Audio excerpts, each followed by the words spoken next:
You know what I love? Sports. Love sports. Sports. When it comes to Texas A&M. Where are you getting this information? Let me tell you. Welcome to TexAgs. It's here. It's time. There's always a buzz in the air when you hit this moment. He is a guy that has gotten better and better and better. He's just got that dog in him. We will develop men. We will graduate players, and we will win championships on the field. I think of him as this hawk.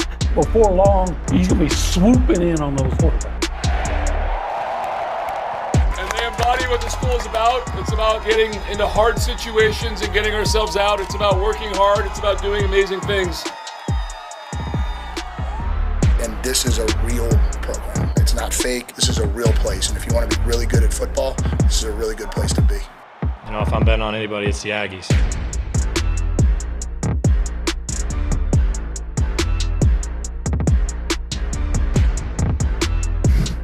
Kind of an exciting weekend. We'll get into that here in a moment. TexAgs Live. We are presented by David Gardner Jewelers in the Rollo Insurance Studio. He's Olin Buchanan. He's David Nuño. Hey, thanks for telling me. Obi, it's the summer. Yeah. I'm sure we'll talk playoff expansion and, Super League. I'm sure, because, that's what people talk about during the summer. But I don't want to talk about that. Okay. So I'm just going in the bag of tricks, okay? All right. And I'm just going to pull out a topic, and we're going to allow the people. I feel like I'm yelling again. We're going to pull out a topic, and we're just going to go through it, okay? Okay. I want you to tell me, and we'll discuss, most exciting Aggie right now on both sides of the ball, football-wise. And then I want to play the same game, which I think is going to be an easy game for 2025. Well, I think the most exciting Aggie, I would put Marcel Reed just over Mario Craver. Mm-hmm. And on defense, I would say the most exciting Aggie on defense to me is... That's a hard one.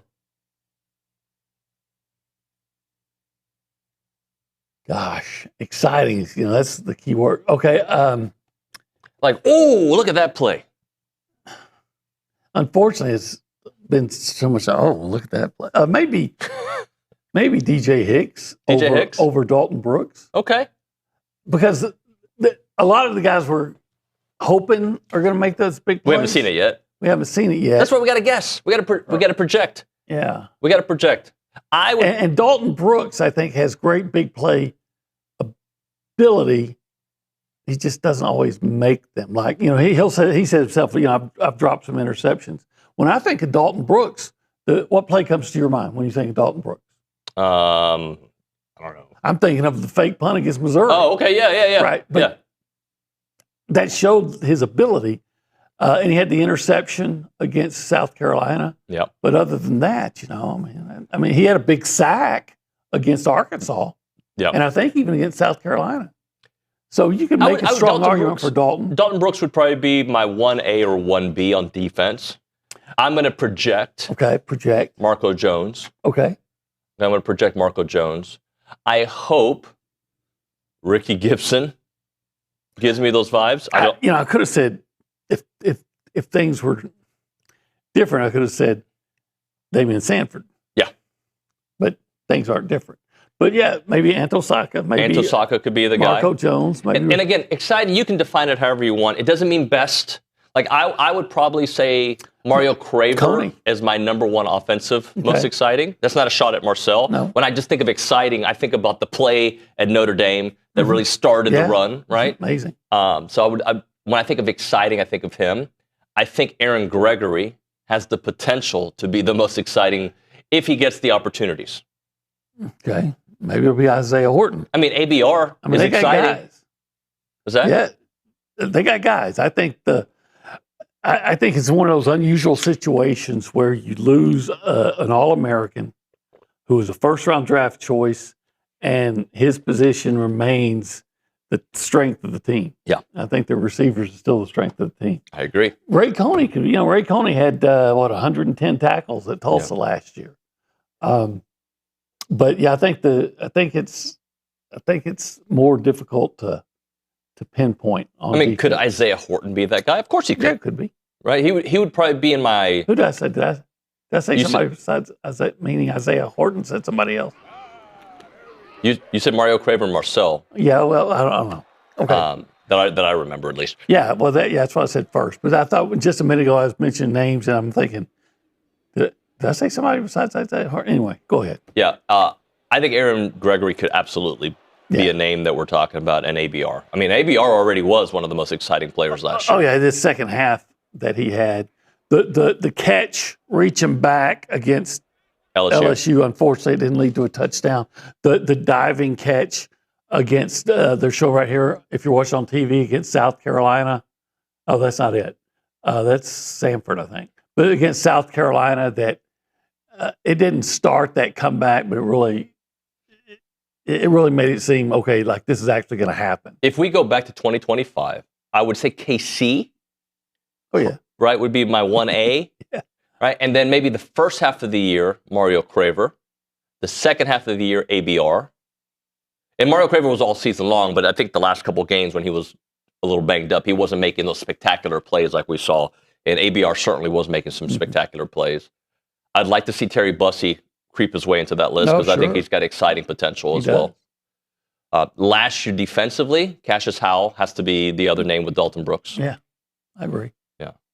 The thing about Dalton, and I've said this, I've said this more times than people want to hear anymore. If Dalton really focuses on improving his tackling, Dalton's going to play in the NFL for 10 years. Yeah. He's got to be a better tackler. And that's why I had mine when my first answer. I was like, well, with Dalton, it's like playing roulette. It's kind of high risk, high reward. When it hits, it really pays off. But sometimes, Yep. I think for the chance to make big plays and just be steady and be good all the time is DJ Hicks. Yeah, but when I think of DJ Hicks, when I think of Albert Regis, I don't think exciting. Mm-hmm. There's certain positions in sports where you take it for granted what they do, like the offensive line, right? Like you just take it for granted. Co-stars. Yeah, like you, and then you realize we can't do it without these guys. Well, but sometimes there is an exception to the rule, and an example here was Justin Madubuike. Yeah, I can remember him bursting through early and getting a sack against Clemson and just reminding Clemson's like, people looked like, wait, what? This was a defensive tackle like that? And I think DJ Hicks has those kind of qualities. Not saying he's Justin, but he has those kind of qualities. But he has not been, did he even start last year? Because he had Regis and he had Onyedem. But when he played well, I thought. He did. So but yeah, if you can make a strong case for DJ Hicks, and if you're projecting, like you said, Ricky Gibson, and, Marco Jones, Anto Saka, even Ray Coney. There's a lot. Because I remember last year at this time we were projecting maybe what Cassius Howell could be because we saw what he did at the end of the season. Like, look at the last couple games he played in, and that certainly turned out to be the case. So I think those names are some names to consider. I'm going to give you a name that won't be exciting per se. Okay. All right. But I hope it's exciting in a what a pleasant surprise, David Olano. Give me a kicker who can kick 40-plus yards every once in a while, and I'd be good. I just want a kicker that I'm not stressed out just watching him take the field. Because I'm like, I have no confidence from any distance. Now, did they make more than they missed? Of course, but A&M made 65% of it. So 35% failure. I'm like, every time they come out, I'm like, I hope this goes well. And I've sat with him in the press box, and that's exactly the face he makes. It pretty much is. And then, but yeah, if Atlanta can come out there, or even if it ends up being the kid from Shreveport, who had the 50-something yarder in the spring game, Asher Murray. Yeah. But if he can come out there, I'm like, okay, all right, they had to settle for 3. Yeah. And you feel good. You feel like you got 80% confidence that he's going to make it. So this is easy. Who's the face of the offense? Marcel Reed. Marcel Reed. Who's the face of the defense? And if we have to stumble for a second, is that a bad thing? That's not a bad thing. I would think, and this kind of goes against everything I just said earlier, but I kind of think it's Dalton Brooks. Okay, I was going to say either Dalton or DJ. To me, feels and more Dalton. Yes, Dalton's got way more experience, and it would have been Damian Sanford. It would have been Damian Sanford, and it still might be Damian Sanford, by the way. Maybe. I hope so. That's what we've been hearing, right? Yeah, I guess that's going to be a topic of conversation when we're in Tampa. Right. For the SEC Media Days, which is just a month and a week or something like that? Just about 5 weeks away. Good Lord. I'm not ready for that. Who do you think is going to go? They haven't said, right? They haven't said. You would think at some point A&M realized they have to take a quarterback. Marcel. They almost always take an offensive lineman. I just don't know who it would be unless it's Naboo. Could be Naboo. Marcel. And then Dalton Brooks. Marcel, Dalton Brooks. Did they take 3? Is that right? Yeah, 3. And an offensive lineman, you think? Maybe. They've always taken an offensive lineman. Or Mario Craver. But I was going to say maybe because they're going to have 4 new offensive linemen, maybe and Mario Craver has All-American. I think he was on one All-American team, actually. But anyway, he has All-American ability.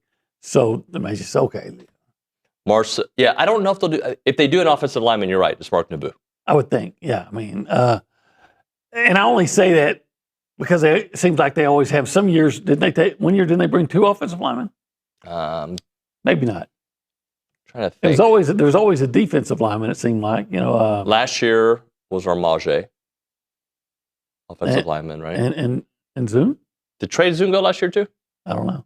Seems like he didn't film for 2 years. Yeah. But yeah, Marcel will go this year, so we won't hear those. Well, I'm thinking. We're assuming. Yeah. I mean, most programs that have a quarterback that could be a Heisman candidate would take him. But A&M has not taken a quarterback to SEC Media Days, I think, since Kellen Mond. I haven't seen one go since I've been here. So, yeah, it's a big Kellen Mond the year he said he was the best quarterback in the SEC. Maybe that's why they haven't taken one. Well, Kellen, you were good. Good. That year they did go 9-1. Yeah, still taking that Alabama guy. Yeah, he was pretty good. Yeah. This TexAgs Live.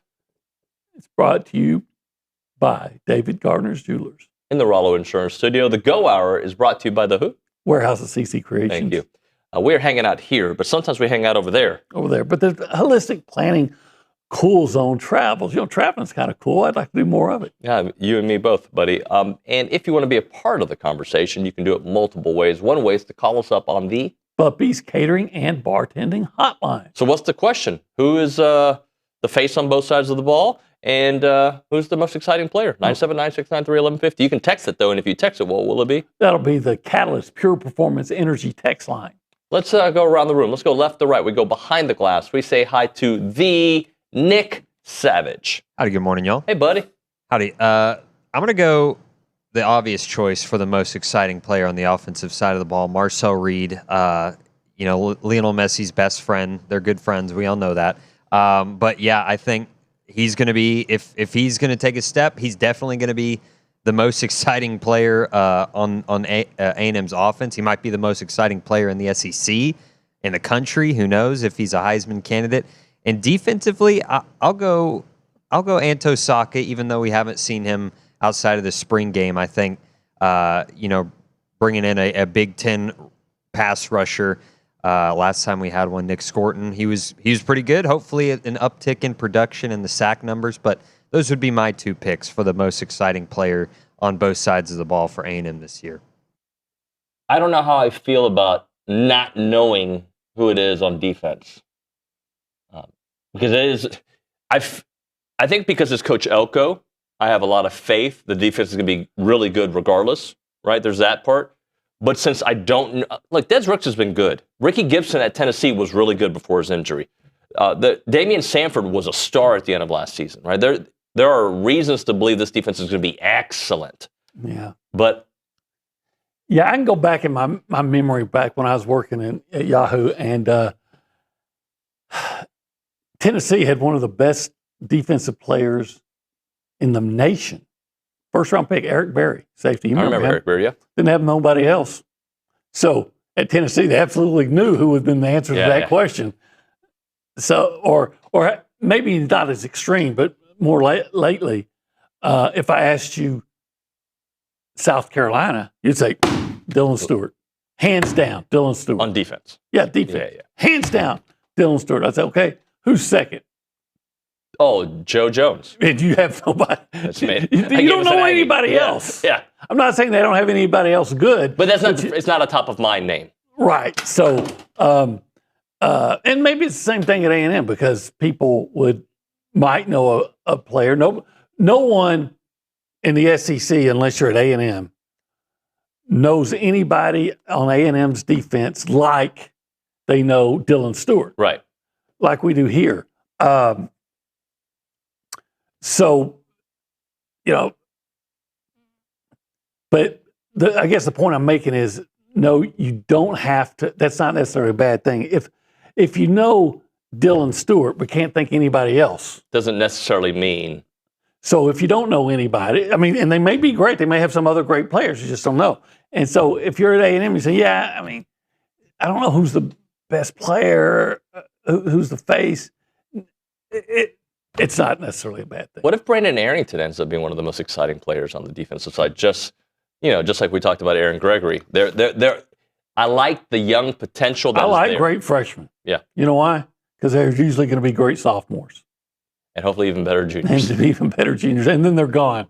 And they're good rookies in the NFL. Let's go to the Angry Elephant News and Social Center. Kayla Gaither is in the house. Hello, Kayla. Hey, guys. How are y'all? I'm well. How are you? So who you? is it, Gaither? So for offense, I'm kind of leaning towards Jamari Amaro just because I want him to be very exciting. We should have said him, yeah. He had a really good, couple games last year, and I'm almost hoping that he's the most excited one. I'm going to spin the question to be who I hope to be the most exciting person on offense and defense.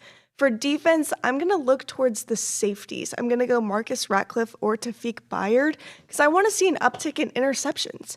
That's something that I think we should be better at this year. And so Marcus Ratcliffe and Tafik Bayard, I feel like should be really exciting to watch if, that defense gets an uptick in interceptions this year. Gaither dominating the segment. That was good stuff there. I should have thought about Morrow. I don't know why I didn't think of it. I think because he's not going to start. And he's sharing it with Ruben, right? Yeah, sharing with Ruben. Look, when I think of Marcel Reed, I know there was the last two games, but I think of the touchdown run, the first touchdown against LSU. Yeah. And that's who he is. I just want to see more of that. I agree. What else, Ms. Gaither?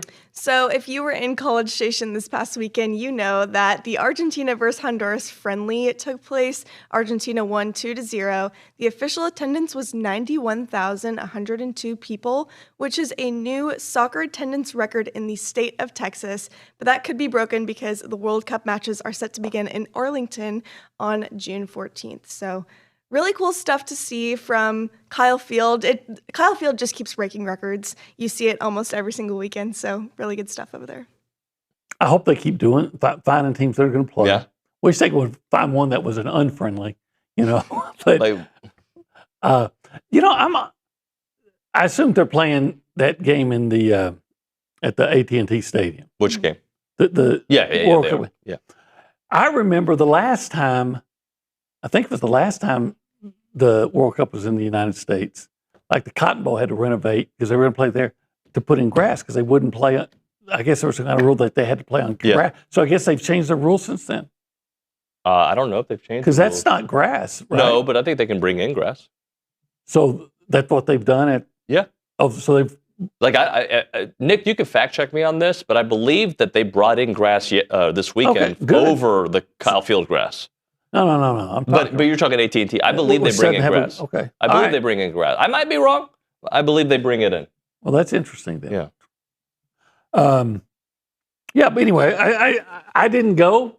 I saw a whole lot of Argentina shirts all day during town, especially when I go out to eat. I think it's great. I hope they continue to do it. I love It was surreal. We parked at TexAgs and we went to the game. And walking to the game, the walk to Kyle Field for me that I've done 1,000 times with you, the atmosphere changed, right? It felt like an international soccer event around me, which is exactly what the goal was, right? But like from little kids selling hot dogs on the side of the road to every 10 feet, somebody selling Argentina and Honduras jerseys. It felt like a different world, but it was my world. You know, imagine selling your house and then you come in and it's like a day later and the new furniture's already in there. It felt like, it just felt, I didn't say I didn't like it. It just felt different. Like, whoa, it was kind of cool, but also like, this is my furniture. What are we doing, guys?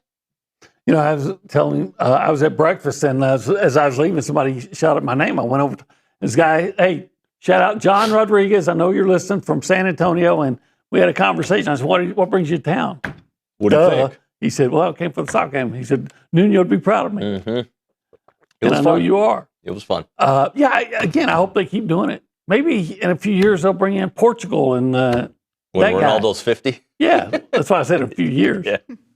All right, let's hit a break. We'll come back with more. I do want to talk about Marcel Reed in a different angle, maybe with a little Messi mixed in with it. 1775. Yeah. You know what? I think the reason Messi didn't play is that he had like a lot of food right before. I'm going to fake send him to 1775. Send him over and he was there. just full. He's like, you know what? I just need to digest for a little bit.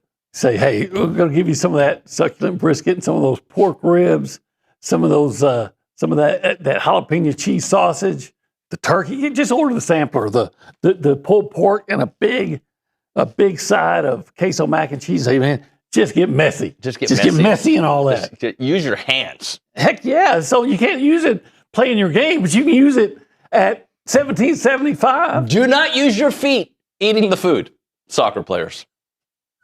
That never occurred to me, but yeah. Can you bounce some brisket off your head? Sounds like an OnlyFans page that I'm not going to go to. Call them up 979-492-6241 or visit 1775txbbq.com.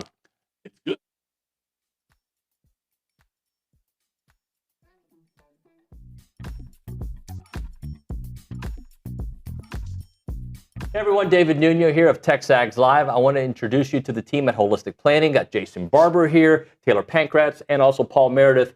Jason, I want to start off with you. What really sets Holistic Planning apart from the others? Yeah, so what makes us different is most financial advisors stop at investment management. On the other hand, Holistic Planning, we manage investments, taxes, and estate planning all on one team, all underneath one roof. Now, Taylor, when everything is coordinated like that, it really helps the bottom line, doesn't it? It really does. When your investments and taxes are working together, you stop leaving money on the table and keep more of what's yours. Paul, Holistic Planning is trying to expand as well. That's true. We just opened our Houston office, and we're looking for people who feel like their advisor isn't seeing the full picture, because that's exactly what we fix. And Jason, there's other opportunities beyond that.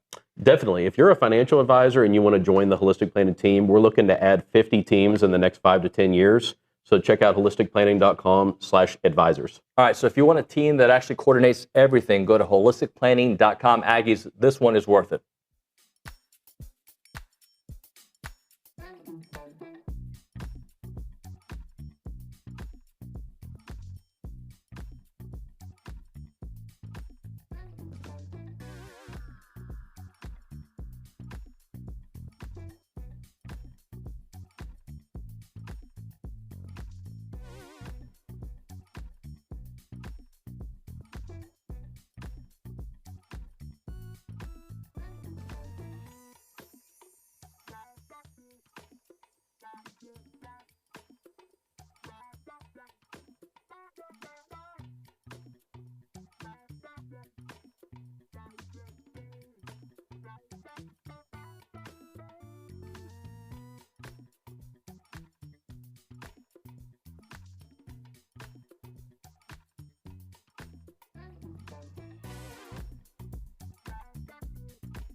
All right, we are back. TexAgs Live, presented by David Gardner's Jewelers, Rollo Insurance Studio. I did want to go back to, OB, the Argentina-Honduras matchup. Couple things, cool things happened. First off, Von Miller made an appearance. That's cool. He did the coin toss before the match. It was cool to see him on the field. Future Hall, there it is. Look at that. Look at that picture right there.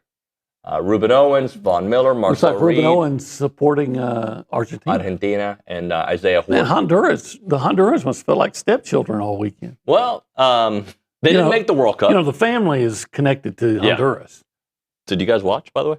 I don't think so. Okay. Okay, so that was part of it. Afterwards, and I didn't realize this at the time, but Nick told me our friend Fernando Palomo kind of helped set up. Didn't that guy know everybody? The Palomo brothers. Yeah. Fernando, Eduardo. He's in this video. He's in the gray suit. Okay, so let's take a look at the video of Fernando calling over Messi to introduce him to Marcel Reed. They shake hands. They get ready for the camera. They take this pictures for our radio audience. Marcel's wearing his jersey.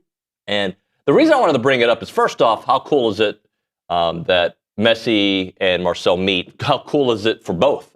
Sorry, it's cool. I don't like that social media is a place, OB, that people just say mean things. Well, look, I didn't even notice it before that, because I just looked at the video quickly. Marcel's wearing Messi's jersey. Oh, is that what he was wearing? Okay. Yeah. Okay. So 10 giving 10. Yeah. Hey, I've got your jersey. Here's mine. Yeah. Why is that an issue? Because people just want to freaking complain and be angry and be rude about whatever they can. Why can't you just like it or not and move on? Like, why does it have to be mean? Like if they did that in Baton Rouge and they met Garrett Nussmeier. Okay. And Nussmeier's wearing number 10 and he handed it to his jersey. Yeah, or Sam Levitt now, yeah. Well, I'm saying because that was the quarterback last year. But he handed his jersey. Yep. And then I could see Messi would graciously accept it. Yep. Probably toss it to someone to hold for him, and somebody would intercept it. Right. Oh, that's why you messed my. Yeah, I messed up your joke. Yeah, I was trying to keep it. I was trying to keep it today, but you had it going on. Yeah. Anyway, like, would you be like, oh, I can't believe it? Like, would you care if it was Nussmeier, Levitt, or freaking who cares? No, I wouldn't. If it was like, all jokes aside, if it was anyone anywhere else. Even Arch. Okay, cool. He made Messi. Cool. If they had it in Austin and said, hey, here's my jersey. Yeah, I just look at it like, oh, okay, and move on. He was, by the way, it looked to me on that video that Messi was very gracious. Yeah. So I don't see an issue with it, especially when you see that Marcel's wearing his jersey. Yeah. Hey, I got on yours. I'd like you to have mine. Yeah, and it's the house that Marcel plays in. Messi was a visitor in this house where Marcel's the starting quarterback. The starting quarterback for a college university is typically the biggest face in the town. That's how it works. I agree. And, maybe when A&M plays for the national championship this year, maybe Messi will show up wearing a Marcel Reed jersey. Yeah. How cool would that be? Yeah, it'd be cool. All right, we'll hit a break. When we come back, OB, we're going to play yes, no, maybe. Okay. I'm going to throw you topics. You tell me yes, no, maybe, and why. All right. All right, we'll do that on the other side. Right now, we're talking Rollo Insurance. Insurance decisions shouldn't be made in 15 minutes or less. Rollo Insurance builds lasting relationships through education. They help you understand what you're buying and the why behind it. They have expertise in just about everything from home to auto to business and specialty coverage. Their independent agents provide options tailored to your specific needs, and they take time to explain this policy in plain language, ensuring you're never left wondering about your coverage. This educational approach empowers you to make informed decisions about protecting your family, your home, and your business. Many clients discover better protection at competitive rates simply because they finally understand their options. Experience the difference at one of their 60-plus Texas locations. Visit rolloinsurance.com/TexAgs, rolloinsurance.com/TexAgs, or call them up, 888-44-ROLLO. That's 888-44-ROLLO. It's Rollo Insurance.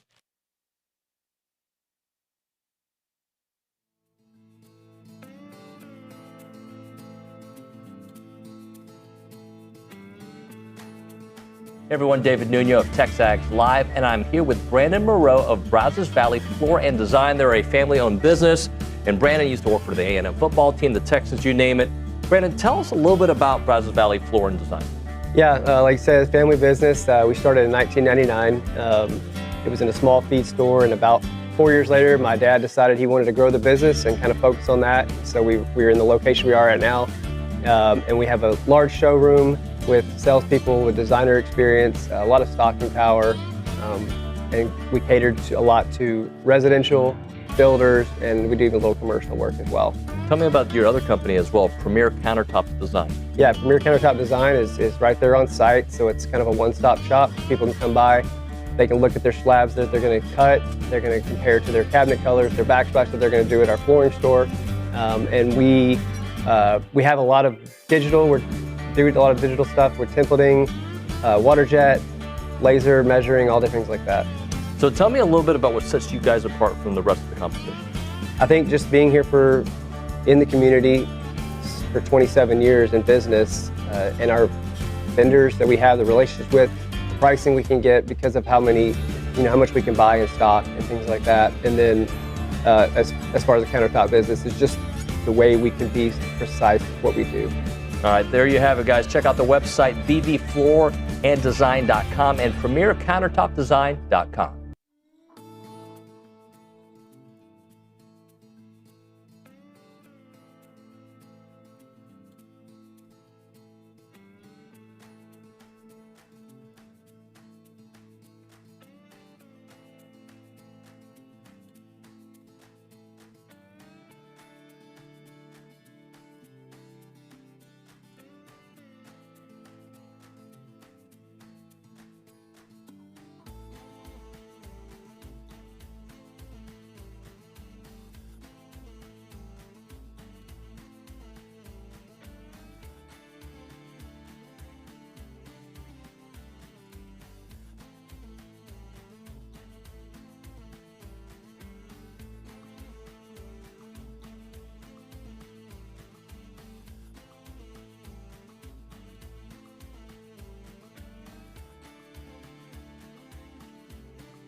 I don't know if we've heard this one on this show. It's a great song, but Really? I think it's great. Okay. I don't want to dance to it. I just want to. I was always thought of Christopher Cross music. I'd rather hear styrofoam rubbing together. What about crisscross? That too. That doesn't make you want to jump? No. Okay. How about this segment? You ready to do a little? I'm ready. Yes, no, maybe? Yes, no, maybe. All right, let's go. Let's follow it up. Where did it go? Oh, here it is. A&M makes the college football playoffs. Maybe. Tell me your why. Why? Why they may or may not? Well, I think they definitely have a legitimate chance. They're going to have a challenging schedule because it's the SEC. It's always going to be challenging, no matter who's on it. Look, the reason how come I say yes is because I see a lot of explosiveness on offense. The reason how come I say maybe is you have a rebuilt offensive line. Yep. You don't want to be like LSU was with their rebuilt offensive line, even Texas for that matter. So I have to wait and see what I see from that rebuilt offensive line and what she just talked about needing more interceptions. Everybody's been talking about it, and you don't. Are you going to get the interceptions? Are you going to get the pass rush? Right. Are you going to be able to keep teams from getting 75-yard runs on the regular? Yeah. So that's why I say maybe. I'm a maybe as well. My yes is because I believe in the head man. Okay, that's my yes because I believe when you get a program changing coach, you're in the conversation every year, right? Yeah. There's a reason Kirby. Well, he wins national championships, but even what Lane did at Ole Miss, you're in the conversation every year, and I believe that's my maybes because I believe that A&M's got the right guy. Another reason for the yes is you have a returning quarterback who for most of the season last year was a Heisman contending quarterback, okay? My no, like if I would lean no, that's why it's a maybe, right, would be the schedule and some of those hard road games in that schedule, right? They're on the road, and I still don't know how much improved the defense will be. And the obvious one, the offensive line. And I believe most offensive lines take a while to gel when they're brand new. Doesn't mean it can't gel. You look at the first half of A&M's schedule, somewhat manageable. If they can figure it out in that stretch, I think, yes, they'll be on the yes side. If they don't, they'll be on the 8-4 side. And that's why we say maybe. Yep. Marcel Reed finishes as a top 3 SEC quarterback. Yes, no, maybe, and why? Maybe. Same reasons? No. As far as production, I feel like he will. The maybe is, Marcel, we want more interceptions from the defense. We need fewer interceptions from you. You need to cut that in half. 12's not going to go, especially when 6 of them are at the 21-yard line of your opponent or closer. You get in there, you got to cash in. So I think Marcel is I think he's a Heisman Trophy candidate, or can be, just like he was last year.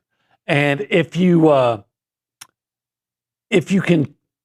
Marcel can significantly reduce the interceptions and turnovers, then he goes from candidate to contender.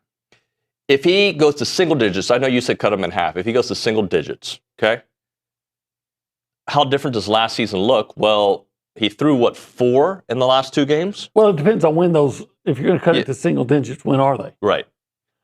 Like, if they're not Miami. If you throw 1 in the Miami game, not 2, and I don't know if you throw 1 in the Texas game if you win that game. But it changes the conversation significantly. Well, the fumble was just as big because it took away a scoring opportunity. Of course, the field goal probably would have been blocked. But yeah, I mean, the Texas game, even the interception he threw. I mean, you have a chance to be right in that game. The other ones obviously didn't hurt. Yep. So here's one. Mike Elko signs the #1 recruiting class this year. Yes, no, maybe. Yes, why? Yes, because he's Mike freaking Elko. He's Mike freaking Elko. I'm going to agree with you. Move on. Texas is the best team in the SEC today.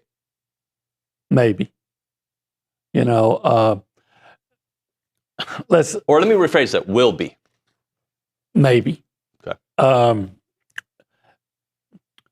Texas has to not a complete reconstruction job with their offensive line, but they got some offensive linemen to replace.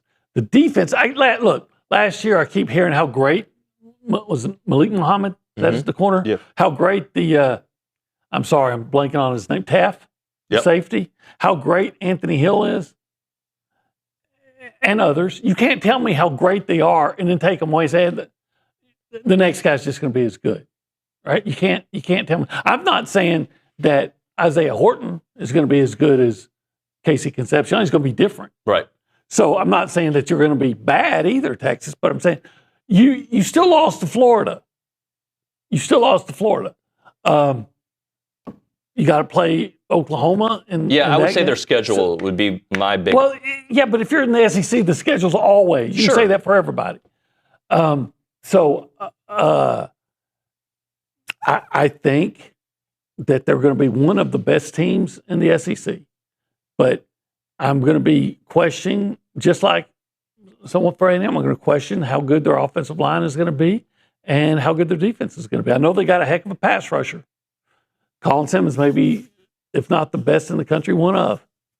But they lost some really good players. LSU is a legitimate national title contender. Yes, no, maybe, why? But I ask you why, Olin Buchanan. Well, you know what? I'm going to say no. Okay. Everything's based on Lane Kiffin, and that's legitimate. Lane Kiffin, typically wins where he goes places. And LSU's typically a good program. Typically.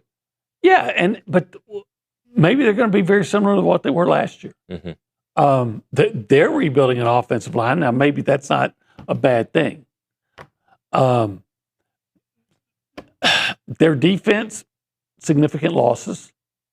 I think everybody's just saying they brought in Sam Leavitt. Okay. He was really good at Arizona State.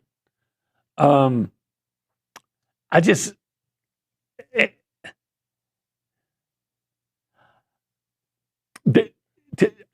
looking at the team they were last year, and I think they were. I think they pretty much quit after the A&M game. I think they're going to be good. I don't think they're going to be a national championship caliber team. Okay. They might sneak into they might find their way into the playoffs. I'm not saying they can't be in the playoffs, especially when Lane Kiffin's your coach. But I just don't see them being a national championship type team. South Carolina is being underrated nationally. Yes, no, maybe. You're a big Shane Beamer guy. I would. Well, they're going to the playoff. Shane said so. Yeah. And I'll give him props if they do. Just like I remember thinking Signetti. Yeah. Say, well, you got something to prove now. Yeah. And then he proved it. I don't know how they're rated to say that they're underrated. Well, people are not talking about them being a playoff team for sure. Okay. Well, and the only person I've heard is Shane Beamer. Yeah. I don't see them being a playoff team. I could be dead wrong, but I don't see it.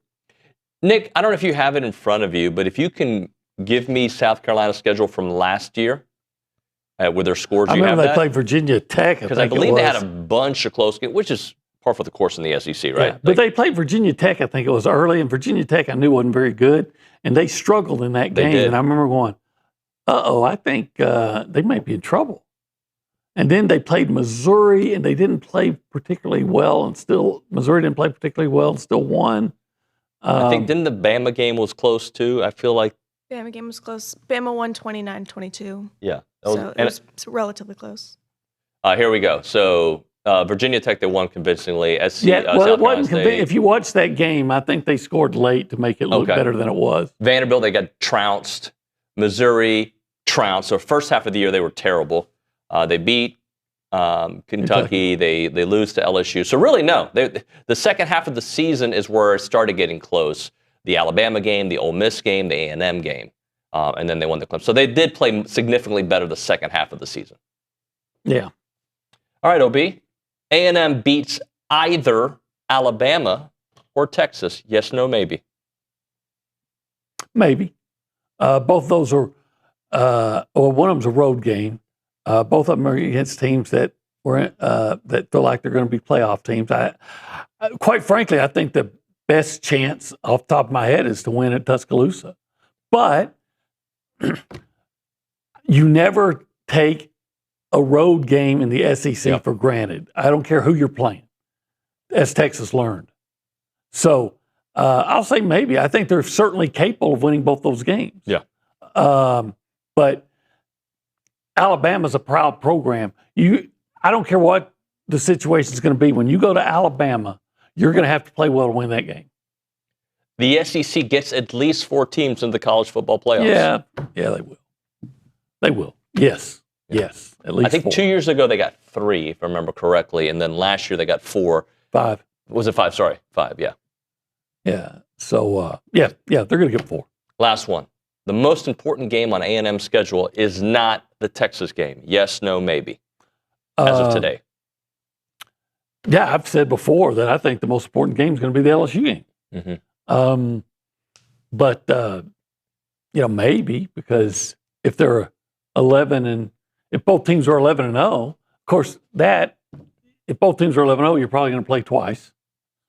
So look, if A&M goes into that game 9-2, that's the most important game of the year. You know why? Why? Because 3-loss team's not going to get in. Yeah, you're right. Playoff. More than likely. More than likely. They haven't yet. Right. Unless they won a conference championship. All right, let's hit a break. We'll see if the people are chatting on the other side. We'll get some thoughts from them. Right now we're talking about heritage films.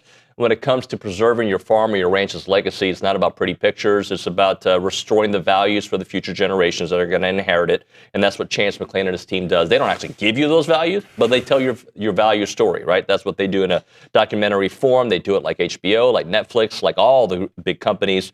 Farm and Ranch Films captures the wisdom your grandkids are going to need about your family. So that family business, that family ranch, or just your grandpops, right?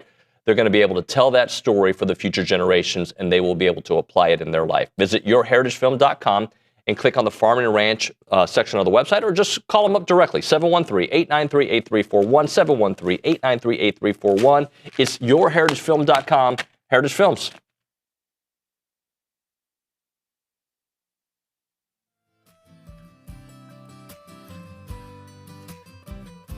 Hey friends, David Nuño here for the Association of Former Students, and have you checked out the latest issue of the Texas Aggie magazine?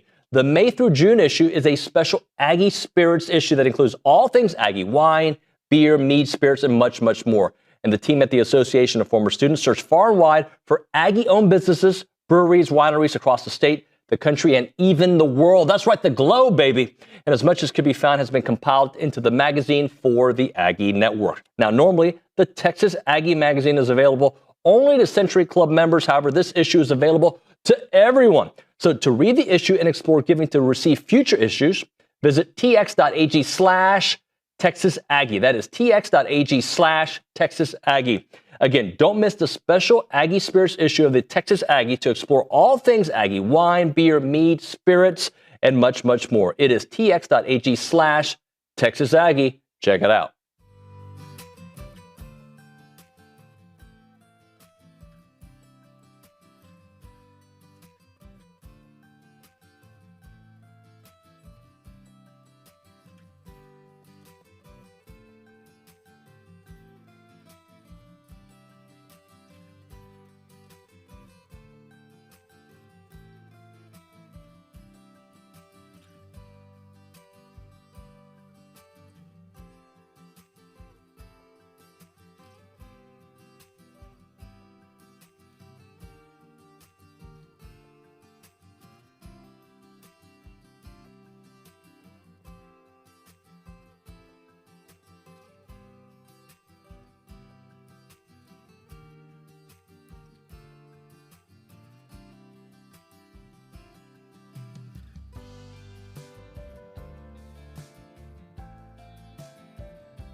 All right, remember the final segment of the program is at 10:50, and that's brought to you by Double Days. But caller number 12, call us up at 979-693-1150.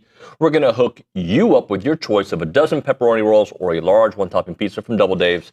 They've been serving Aggie Land since 1984 with your favorite pizza and, of course, those world-famous pepperoni rolls, reliable in-house delivery, bringing piping hot goodness straight to your door. Just click on doubledaves.com, and your favorites are on their way. OB, let's go to the Angry Elephant News and Social Center. Kayla Gaither, what are the people talking about? So I was going on our message boards this weekend, just looking for some comments, and I saw an interesting topic that TPS_report. They made a thread titled Greatest A&M Coaching Hire Since 1970. And I'm going to read a list to you guys. And they picked, like the people in the message boards picked 3. So I'm going to have y'all pick 3 coaches out of this list that you think are the greatest coaching hires since 1970. Okay. So it's a little bit of a long list. Is it all sports? It is all sports, yes. So first, starting off with Emory Ballard, my bad. Jackie Sherrill, R.C. Slocum. That list is already great. It's a great list It's already. going to be hard to choose, but R.C. Slocum, then Mike Sherman, Kevin Sumlin, Jimbo Fisher, Mike Elko. Yeah. This is the football portion of the This is game. football. Now we move on. We have Mr. Schlossnagel, Billy Gillespie, Gary Blair, Pat Henry, Jamie Morrison, Mark Weaver, and G. Guerreri. I don't want to play this game.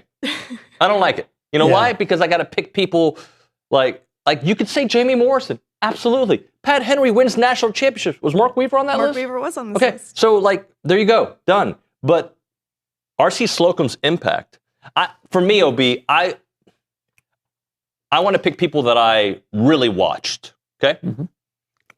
Or have really, not just in this chair, but the people that I don't have to go on Wikipedia to remember what they did. Mm-hmm. That's just for me. RC's on my list. Billy Gillespie's on my list. Well, I think you have to put Gillespie. Look, I covered some A&M teams that thought they were great because they got into the NIT. Yep. And that only happened 1 year. I mean, after they moved on from Shelby Metcalf, mistakenly, basketball was the wilderness. Yep. And Billy Gillespie not only led them out to that, they were a missed layup away from the Final Four, I believe. Maybe the national championship. I don't think they were going to beat Florida. But Gillespie made A&M basketball. I think men's basketball has got to be the hardest sport to win here.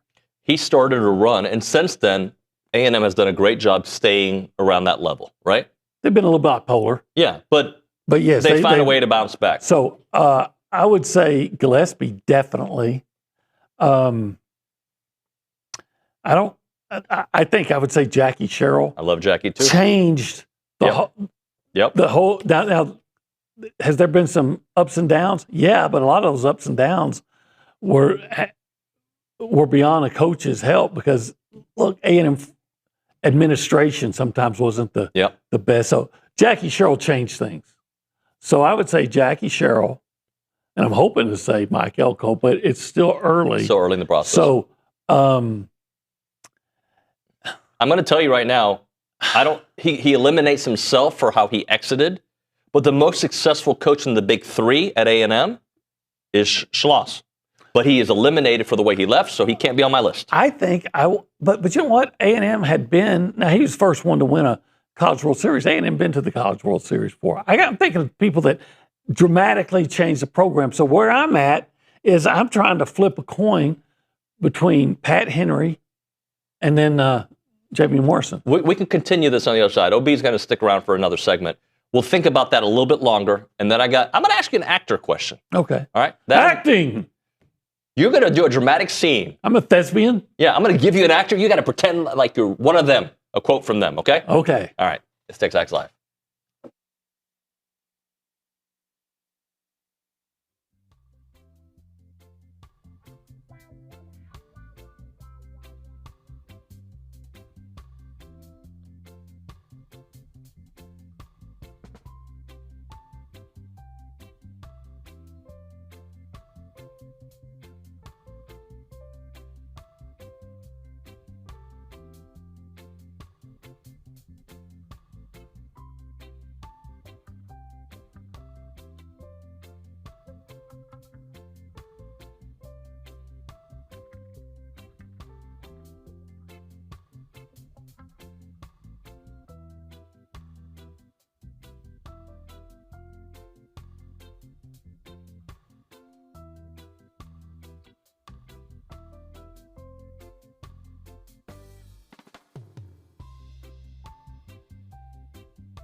The extension of the Go Hour. TexAgs Live presented by David Gardner's Jewelers, Rollo Insurance Studio. Hour number 2, OB and I are still going at it for another segment or so.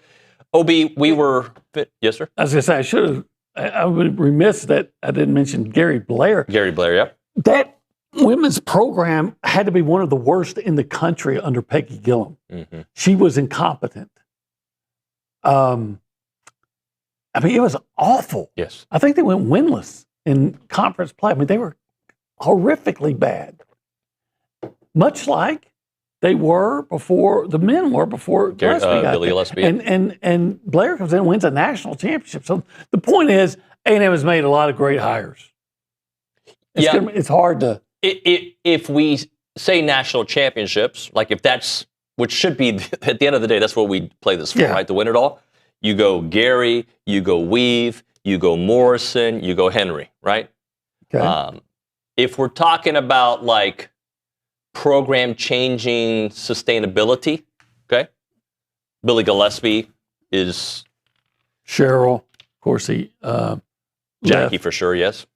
And then, RC. RC was the winningest coach of all time. Yeah.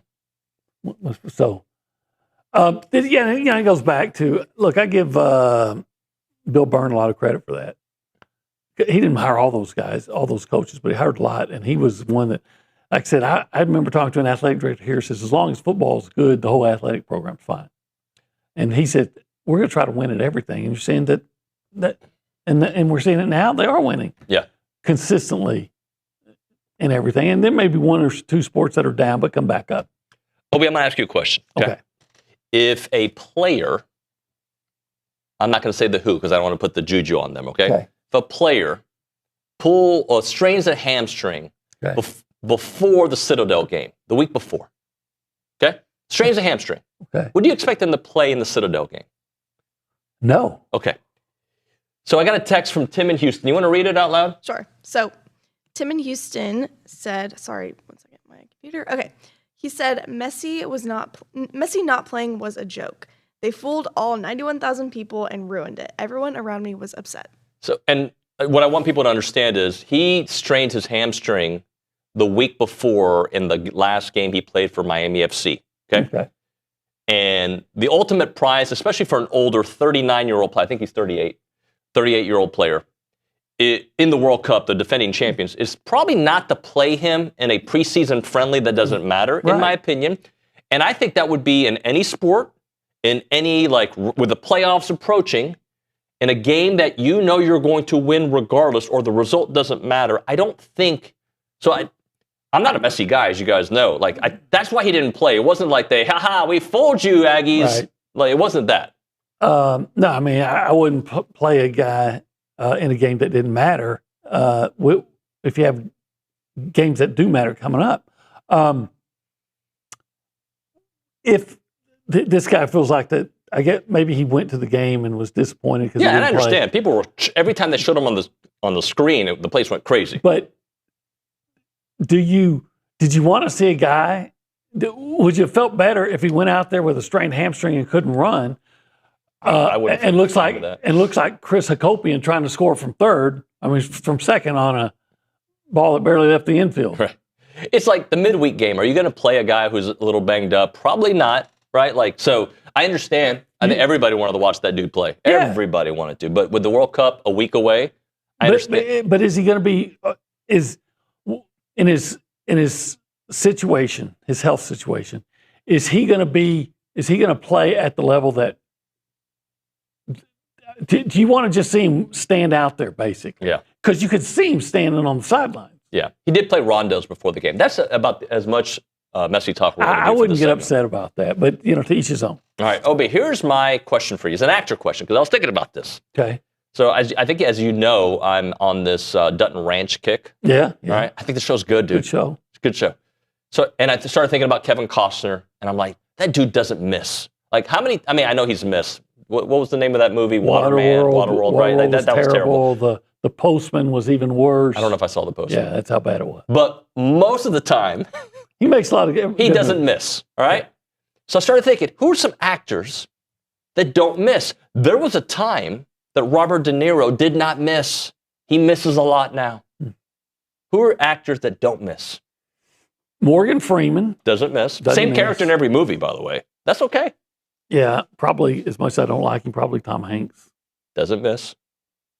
When was the last time you saw a bad Denzel Washington movie? You don't. And if if Equalizer's on, you watch it twice. You rewind it. Yeah, I would have.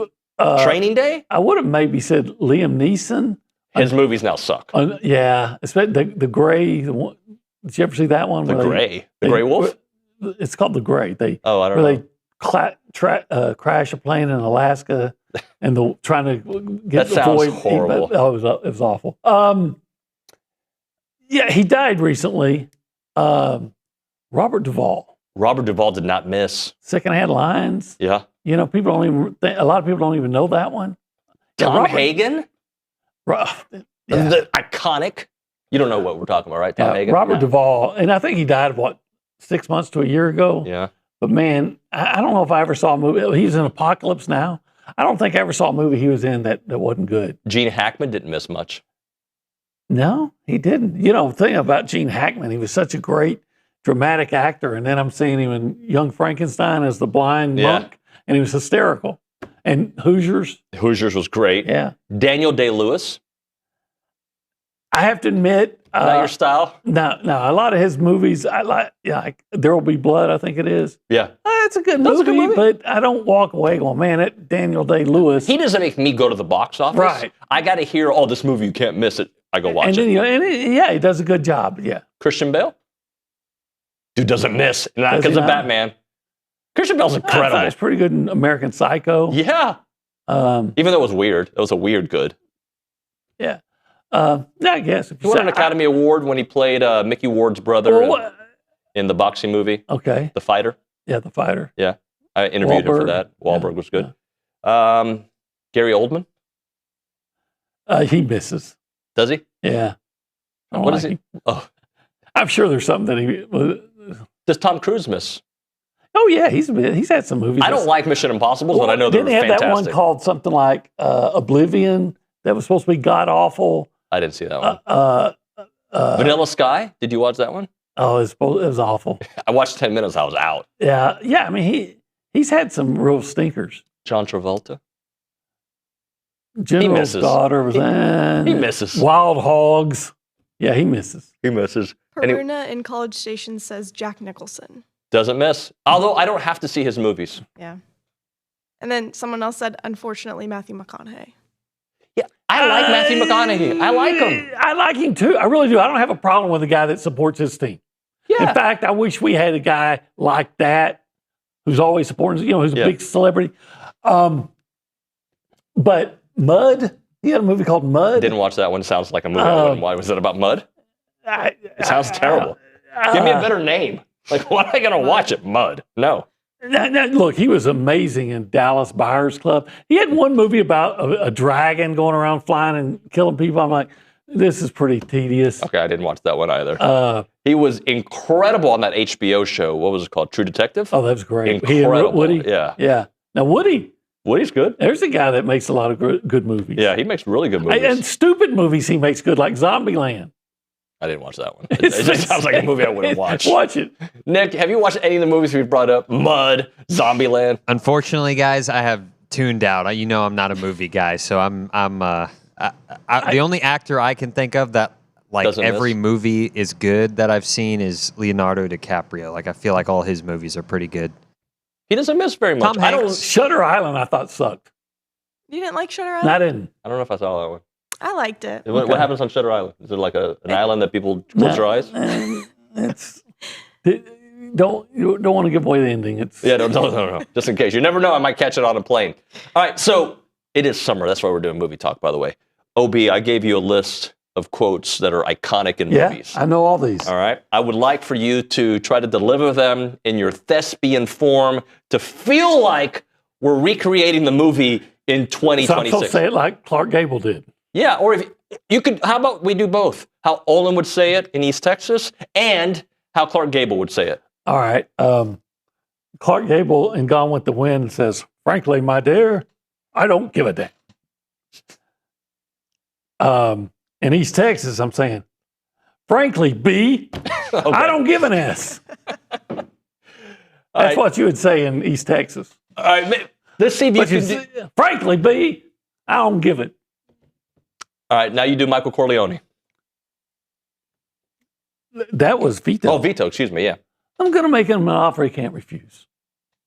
How are you going to? But he's already. How are you? He's already made the cast. The movie starts in 2 weeks. How am I going to get it? How can you do it? I'll give him an offer he can't refuse. That was actually pretty good. Yeah.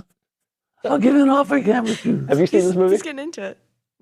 You've never seen The Godfather? Let's do one or two more. I'm going to give him an offer that he can't refuse. That's your East Texas He version? can't. He can't refuse it. Can you give me Terminator? I'll be back. It's not bad. Not bad. I'll be there. Heck yeah, I'll be back. Heck yeah. And Jack Nicholson, A Few Good Men. You can't handle the truth. Colonel Nathan Jessup. I love that character. I love that movie. You can't handle the truth. Okay, now blowing some speakers. And how would they say it in East Texas?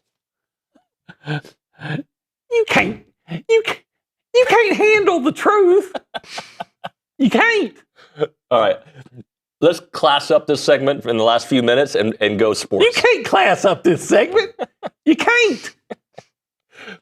Who is the most dangerous team on the A&M football schedule that we're not thinking about?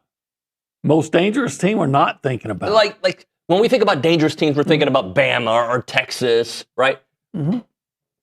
Is it Missouri? Probably. Is it South Carolina? Is it Tennessee? Because I feel like most people have disregarded Tennessee because of the Oklahoma. Are we thinking about Oklahoma? I think we are. Okay, so Oklahoma. I think November we're thinking about all of November. Well, except maybe. I mean, I think we overlooked Tennessee a tad bit. Yeah, I think it might be Missouri. Even though, let me find out how Ahmad Harney's gunshot wound is going. If Ahmad's not out there, then I'm not going to be too concerned about Missouri. I mean, I could be wrong. I read something on Missouri this weekend that their other running back, his name escapes me right now, yeah, he's pretty good. Yeah.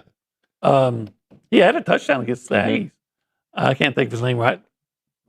He had a really good game. I keep thinking of the letter C. Did he have a better game than Hardy? No, I don't think so. I think remember Hardy had those two really long runs? Yeah, at the end, yeah.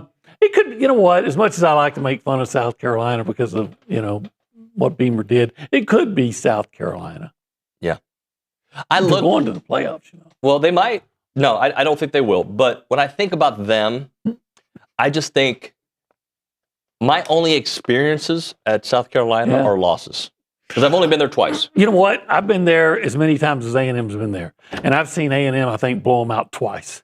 One of them was that 2020 year. Yeah. Right? A-Chain going crazy. And then I think Year the other one of the SEC network was Kenny Hill. Oh, yeah.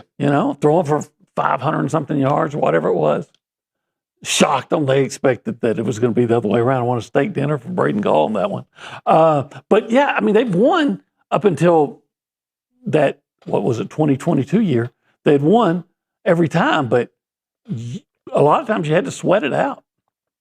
Yeah. I just look at, when you talk about winning in the SEC, I think about playing in South Carolina, regardless of what your record is, regardless of what their record is, and Mississippi State too, especially for A&M. Yeah. Right? Now, they're not on A&M's schedule this year, but I think of those two places as games that maybe before you head there, even if the team is good, you think to yourself, like 2 years ago, I thought A&M had just destroyed LSU. I'm like, in the second half of that game at Kyle Field, they're going to go into South Carolina, take care of business. My head was thinking that. I think Billy was the one who was like, am I right on the schedule? After they'd beaten LSU? Was it Auburn after Auburn? Okay. And they lost. Yeah, they did lose to Auburn. But yeah, and it's funny because they don't beat Auburn. They don't play Auburn this year. But it's funny. I started looking. I used to say you look at the Mississippi State game to define A&M season, but it was, if you went back, when they beat Auburn, it was usually a good year. When they didn't, it was mediocre to bad. Yeah. So when I think of the SEC though, and these games that like you just sometimes do not, you think you should win, I think of those experiences. Yeah. But, yeah, Mississippi State for a long time. And even when they won the last time they were there, if a couple of guys from Mississippi State don't drop gift wrap pick sixes from Connor, maybe they win that game. A&M tried to look like they were going to, I think they were up 17-0 and then started tripping all over themselves with interceptions and things like that. So even that one, I think they ended up winning by 10 and had to sweat it out a little. I think, if my memory serves, Scooby Williams had a tackle on a big fourth down, and that's finally put an end to this foolishness. But it's the SEC. It's going to be tough. If you can't handle it, play intramurals, baby. Play intramurals. And my thing isn't, I expect every game to be hard. Inner Dan Hawkins. When was that, 1990? No, it would have been 2000. Was it that late? Yeah, 2006. That late, really? 5 or 6, yeah. Okay. The reason I bring it up is not because I don't expect it to be hard. It's more of when we evaluate like where the wins and losses should be. Hopefully you're at a point where A&M, hopefully, that you don't overlook opponents, and B, it doesn't matter if they're really good at home that day. You're just the better team, and you take care of business.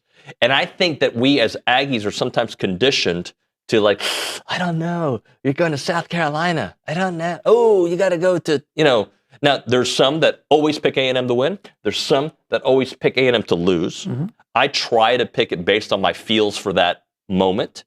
And I think as of today, A&M goes to South Carolina would win that game. I would pick, as of today, A&M to win that game. Yeah, but I don't feel great about it, like because of history, because it's the SEC, and because I just think that it's hard to win there. Ask the Longhorns, hard to win in Florida. Yeah. Ask Alabama, it's hard to win at Oklahoma. Ask Texas, it's hard to win at Kentucky. It's hard to win in the SEC.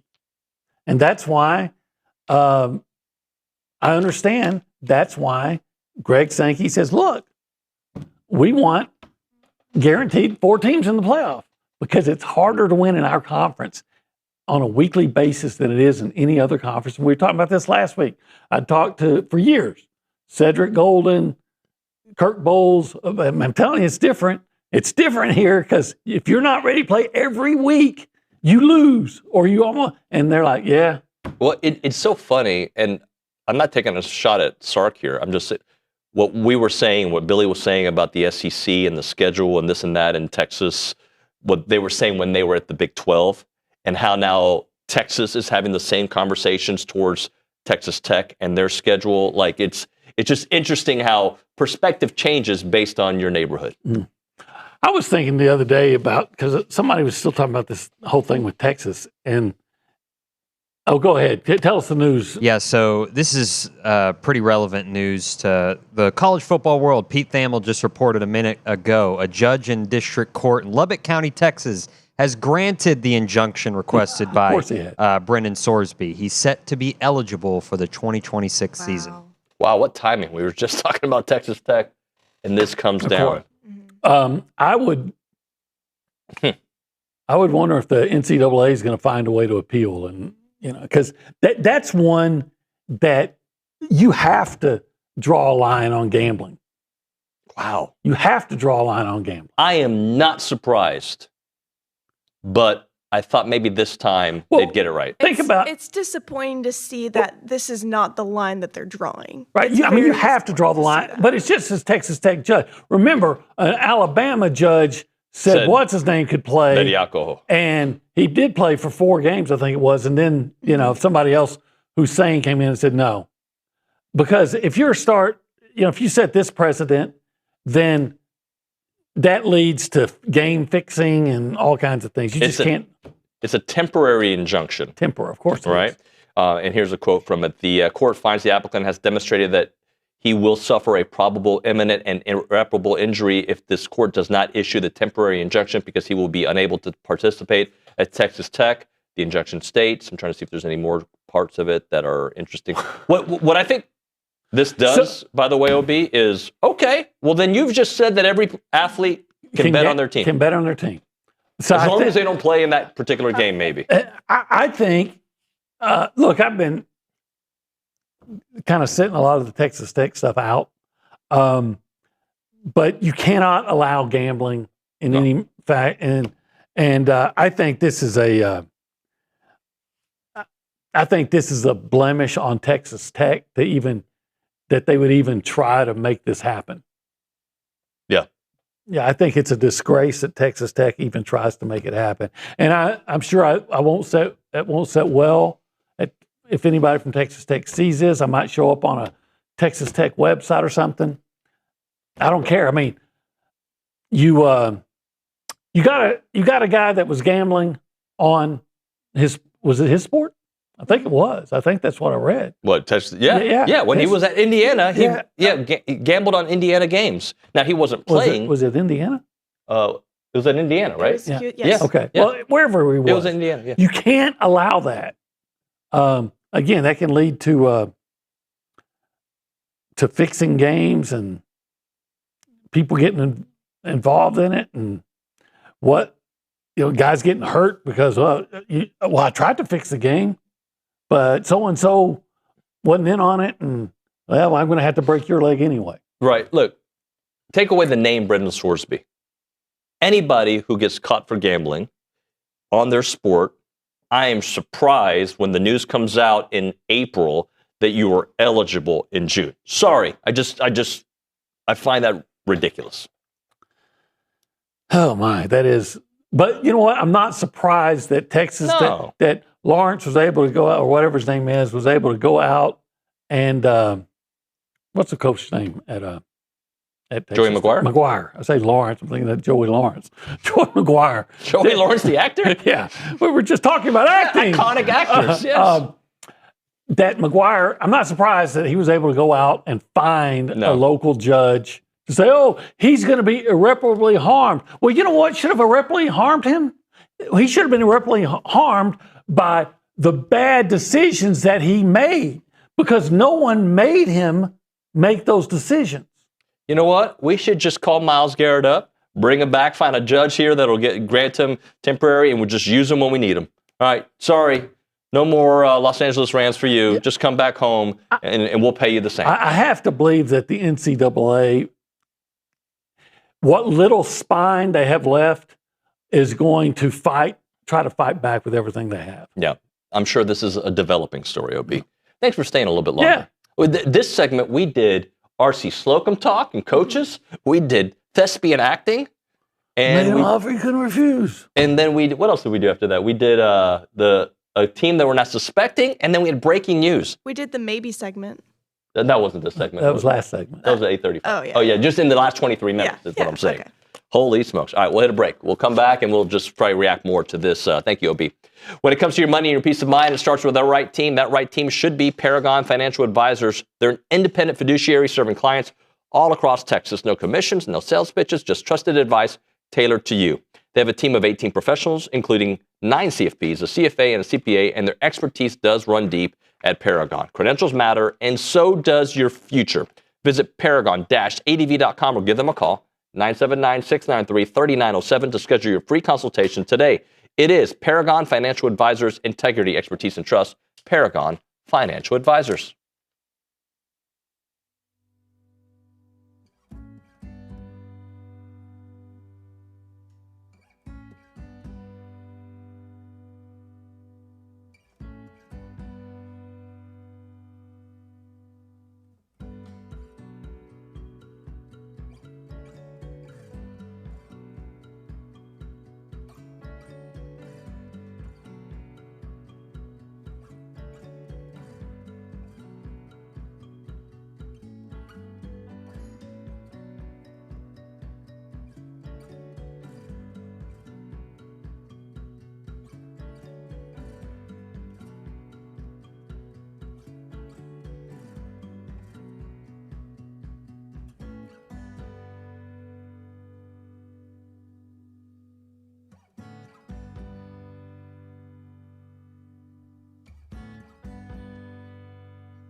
Reacting to the news, Brendan Sorsby has been granted, what was it, a temporary injunction? Temporary injunction. By temporary, they mean he could play all season long. Kayla Gaither's got the entire scoop there. And I don't know how the NCAA fights this after what you're about to read to us, but so I'll let you take it from there. So this is Pete Thamel reporting his Twitter. He says, from the ruling, the NCAA cannot prevent Texas Tech quarterback Brendan Sorsby from practicing, playing, or otherwise participating on Texas Tech's football team for the 2026 season.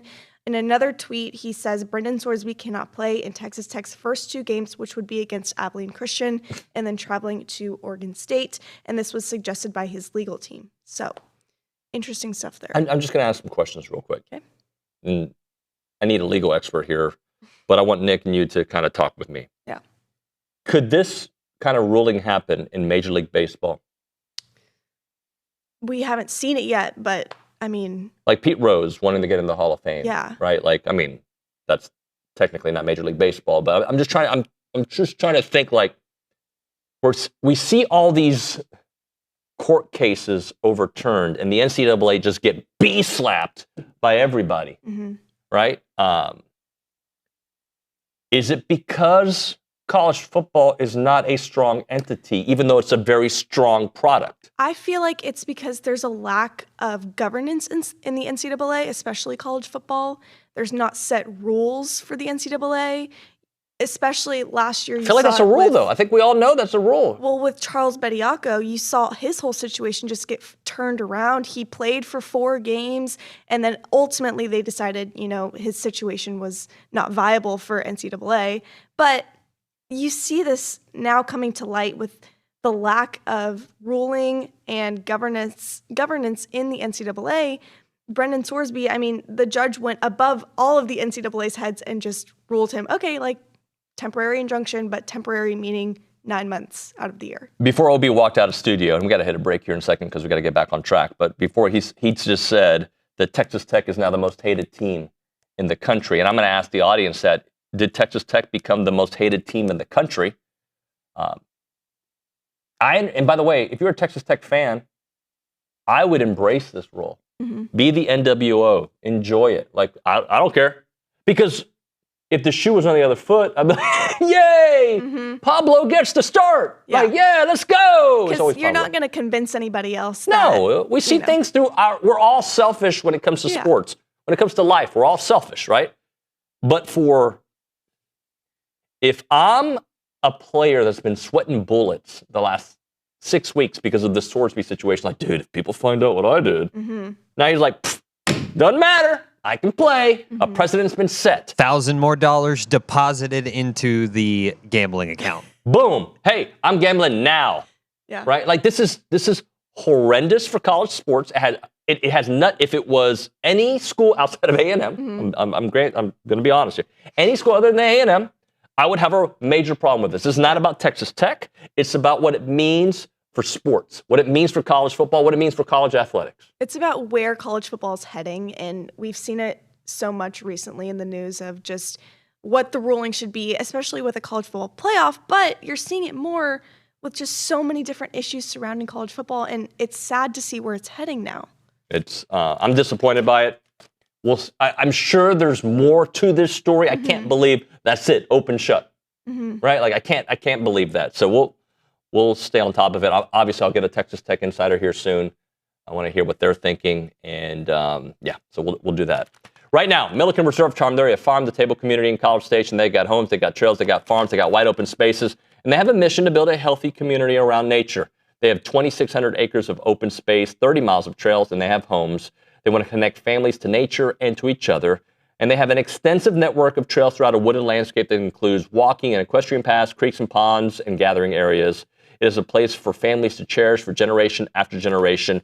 You want to connect with your family. You want to have a nice walk in the park. You want to talk to your kids. You go to Milliken Reserve. Throw the ball. You can go hiking, biking, canoeing. You can do it all there at Milliken Reserve. They have evening yoga for your wife, or if you're into yoga, you can do it there as well. It is a great place to go. Check out the website, millikenreserve.com. That website again, millikenreserve.com.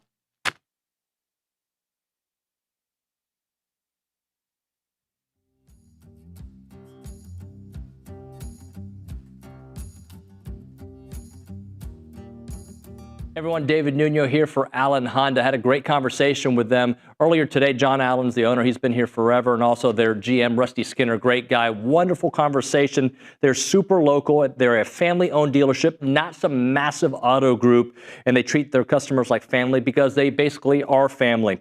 They're Aggie alums. They love Aggie sports. And they've been serving the Brazos Valley with integrity, with passion, and commitment to excellence for over 50 years, which is very rare, by the way, for the independents because people trust them. And that's why they've been doing it for such a long time. Whether you're looking to buy, lease, or service your vehicle, you can count on them for transparent, no pressure experience that puts your needs first. And I can attest to it. Had a great conversation about my own situation with them. Their knowledgeable sales team will help you find the perfect Honda to fit your lifestyle, from fuel-efficient sedans to versatile SUVs. Leasing options are flexible and affordable, making it easy to drive the latest models with confidence. And when it comes to service, their certified technicians only use genuine Honda parts to keep your vehicle running at its best, whether it's routine maintenance for major repairs or whatever it may be. And we know that trust isn't given, it is earned, and that's why generations of local drivers right here in the Brazos Valley and Bryan College Station keep coming back to Allen Honda. As part of the community with Aggie spirit in their hearts, they are here to make everyone's visit wonderful. So visit their showroom or their service lane and find friendly, efficient, and memorable situations when you go to Allen Honda. Come see why so many College Station and Bryan drivers choose Allen Honda for their automotive needs, and remember, gig 'em.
We are back here on TexAgs Live. We're waiting on Ryan Fowler. He says he didn't get a link, so I just sent it to him on text.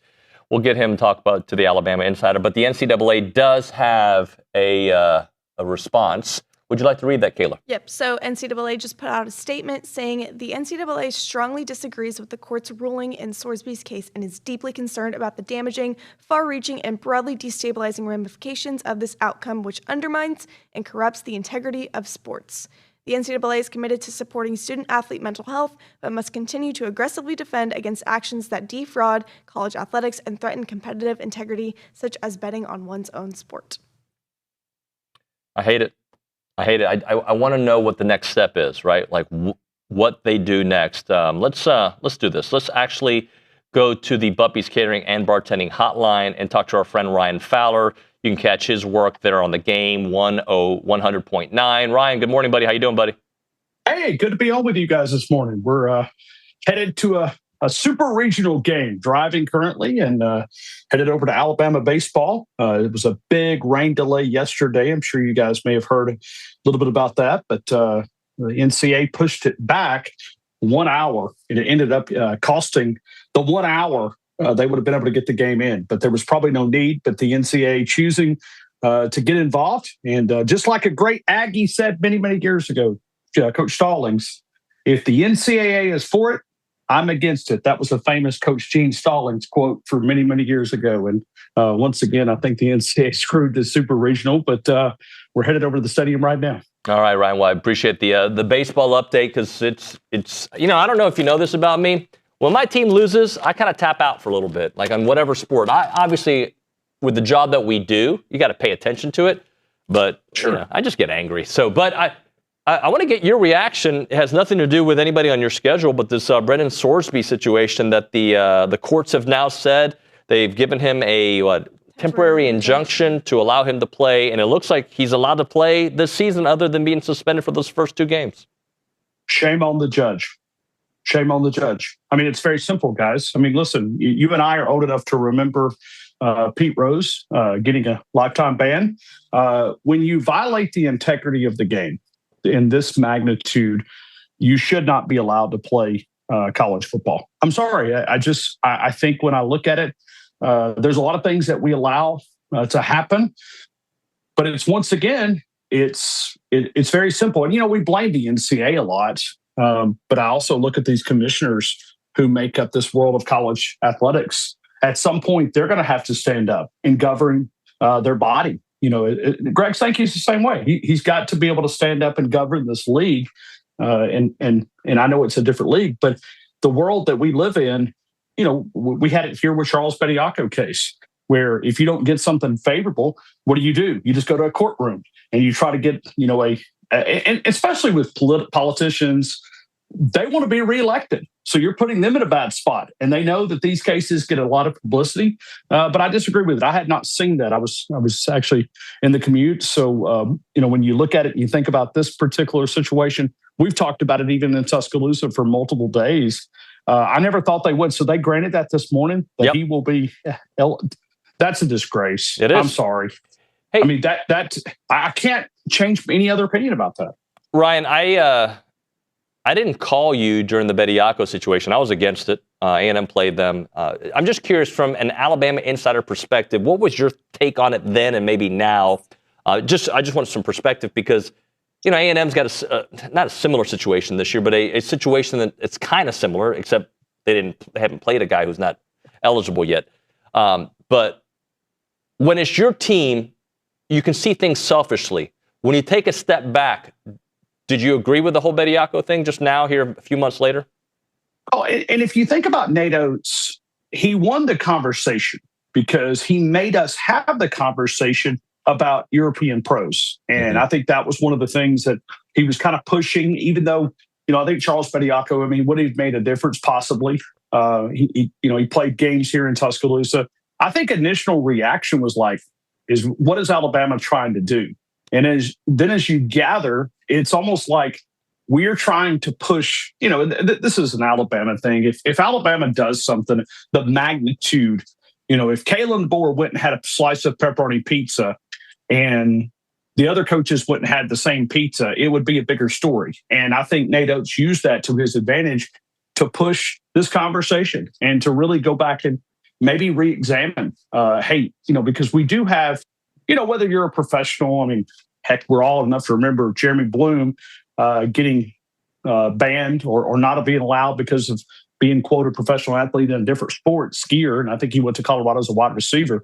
But it's initially you have that reaction. I went to the actual courtroom on that particular hearing, and I thought that listening to the cases that was made by the NCAA and by Charles Bediaco's team, I thought that the judge would actually rule in favor of Charles Bediaco. I walked out going, the NCAA was not very impressive. I mean, Greg Sankey getting involved. Now, see, that's the one that I think Alabama fans, it's more about, okay, Greg Sankey, you chose to get involved in the Alabama case because he released an affidavit the day before we went to the courtroom. He has chose not to get involved in other cases, whether it's the Texas A&M player, the LSU player, Joey Aguilar, Trinidad Chambliss, Diego Pavia. He's only got involved with Alabama, which is kind of unique. I think that's weird, but I'm going to ask him about it at SEC Media Days because he felt strongly enough to get involved in a court case, but he's chose to kind of set, because really they all involve eligibility, even though they're a different way of getting that extra year of eligibility. Each one of these cases that we're talking about, not Texas A&M LSU, but the other ones went into a courtroom and got a favorable hearing. But walking out of that courtroom, if you would have said, hey, here's $1,000, try to bet on which way Daniel Pruitt was his name, the judge Daniel Pruitt, that he would rule it. I thought he would favor Charles Bediaco because I think the case was made in the courtroom for about 3.5 hours, that it was stronger than the NCAA. But at the end of the day, that he didn't get that ruling. And really, if you think about it, I guess the Joey Aguilar case would be the other one where you've actually had a judge that opposed something like this going into the courtroom, trying to bypass some of the rules and, get a court to rule. But at the end of the day, I think it was probably 50-50 Alabama fans. If you ask the Alabama fans, a lot of them were against it. They didn't want to see it happen. But Nate Oates chose to create a conversation, and he did. And I think it will be one of the things that we'll continue to talk about in the coming days, coming months. Talking to Ryan Fowler. Ryan, I wanted to spend some time talking Alabama football with you because, I mean, that's what you do. But obviously we spent some time on this Texas Tech thing. So I'm just going to, as I can, what is the biggest misconception about Alabama football entering 2026? Because I think people are high-ish on them, but I use the word ish. So what is something we need to understand about Alabama football entering 26? I think they got one of the best quarterback rooms in the country, top to bottom. If you have an unfortunate injury, I think they've got depth enough there.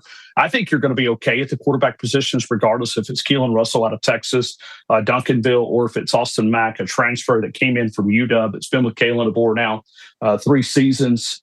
You look back at the spring, the offensive line is the question. This defense is going to be off the charts.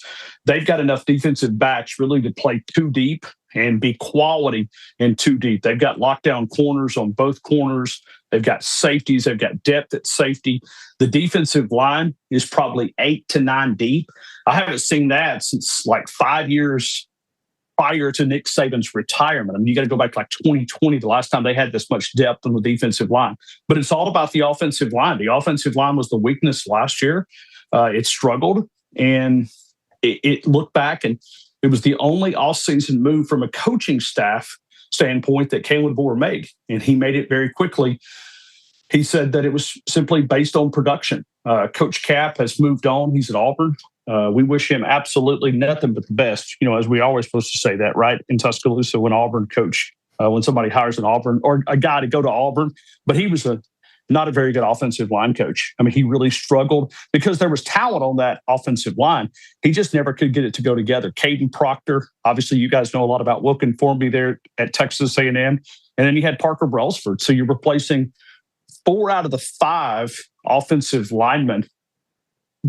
That's the question. If this offensive line can be a B and take some steps in the right direction, I think this is a playoff team in Tuscaloosa. If they can, we could be talking about a very disappointing 3rd year here in T-Town. So what if it is a disappointing year for Kalen DeBoer, and what if it's not? Right? Let's take both avenues, because I look at last season and I see the whispers about Coach DeBoer, and I'm like, They went to the SEC championship game. They won a playoff game. I feel like it shouldn't be as negative as I read, except when you remember the history that Nick Saban just won all the time, right? But let's just say this is an 8-4 type year, all right? Or if it is a 10-2 type year, kind of talk me through both scenarios. Well, there was noise after the Alabama loss to Indiana in the magnitude that they did, but it was only noise. It was coming from the silent, minority. And it was, they were screaming to the top of their lungs, but it was really, if you look back, it's only a place like Alabama where, a failure, as you said, going to the SEC title game. But then, we spend 2 or 3 months talking about it. And then Kalen DeBoer does an interview and says, we didn't accomplish our goals. And obviously he can't say, hey, yes, it was a great season. But I think when you look at the commitment that Alabama has made, they're not going to be one of these programs because they've done this, 20 years ago, where they got in this rut of just changing coaches every time the wind would blow. I think Greg Byrne is committed to Kalen DeBoer. And listen, if you're close enough to the program, understanding Nick Saban did not leave the cupboard bare, but he also didn't leave it completely stocked either. There was talent here, but there was also a lot of talent that departed, and they had trouble in the trenches, defensive line and offensive line. And that's where Kalen DeBoer has rebuilt this team. And if you look at the players that he's recruited, they've been the biggest impact guys so far of what this team has been able to provide. So I just look at this team. There is some loud fans that did not really like the Kalen DeBoer hire, but I'm telling you, those are like 10%, but they're the loudest 10%. But the people with the money, they understand it a lot better than the guy that, is buying the Walmart jersey and that wants to have the loudest opinion, in the entire state. That those are the ones that, it's created some distractions. But I think Kalen DeBoer has been able to manage this perfectly. He's a guy that, he doesn't let that stuff kind of get to him. And I think he's built a really good coaching staff too. I think when you look at bringing in Adrian Clem, but also adding, the other pieces of the puzzle, I think this is a really solid coaching staff. But it's like you get in the playoffs a while ago and you say, well, is that the measuring stick? I think if you get there now in college football, it's you get there and see what you can do. Last year, nobody thought Indiana could make a run. I think they were 20-21 in the rankings. Alabama's somewhere around 17th, 18th, sometimes 15th in some of these preseason publications that we're seeing. I'll be curious when we get to media days how they'll vote. Ryan, we got to hit a break here, man. Next time we get you on, we'll go a deeper dive. I appreciate you reacting to the Texas Tech news and giving us a little bit of insight to Alabama. Appreciate you, sir. Shame on the Red Raiders. Thanks so much. Appreciate you guys. See you, buddy. Ryan Fowler there on the Buppy's Catering and Bartending Hotline. We'll hit a break. We'll come back with a very short final segment on the 9 o'clock hour before Billy Liucci does join us. Now we're talking about our friends at the Daily Company. In Texas, your HVAC system isn't a luxury, it's a necessity. And when you need service, it does matter who you call. Hopefully you're calling the Daily Company. They're locally owned, they're operated, and they take real pride in serving the community. They have an HVAC department that provides comprehensive service, including repair, maintenance, and full system installation. So if your AC stops working in the middle of summer or your heater needs attention before a cold snap, their licensed technicians are there to help you out. And remember that breakdowns never happen at a convenient time, so you need a team like they're at the Daily Company that will take care of you. And they stand behind their work, and they treat every home like it's their very own. Contact the Daily Company today at 979-2060-2020. That's 979-260-2020. Stay comfortable year-round with a local team that you can trust. You can visit them online at godaily.com and experience the daily difference.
Guess what? Fake segment alert. Fake segment alert. We're going to talk for 10 seconds. You got anything you want to say, Kayla Gaither at the Angry Elephant News and Social Center? I was just going to promote everything that we have on the site today. Go to TexAgs.com. We'll be back in a few.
Welcome back in. It is TexAgs Live. We are presented by David Gardner's Jewelers, Rollo Insurance Studio.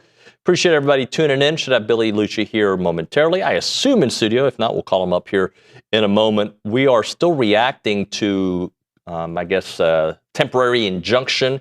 Brendan Sorsby is going to be able to quarterback Texas Tech. There's a lot of text messages coming in, some comments on the YouTube page. Let's get into those before we get into some other news and before Billy gets in here. So we go to the Angry Elephant News and Social Center. I know a lot of people are texting the show and making some comments. Let's kind of go through some of the feels out there. Yeah, one text that I saw that was interesting from Wixon Ag, he says, also, the NCAA has the power to not allow TTU to participate in their postseason tourney.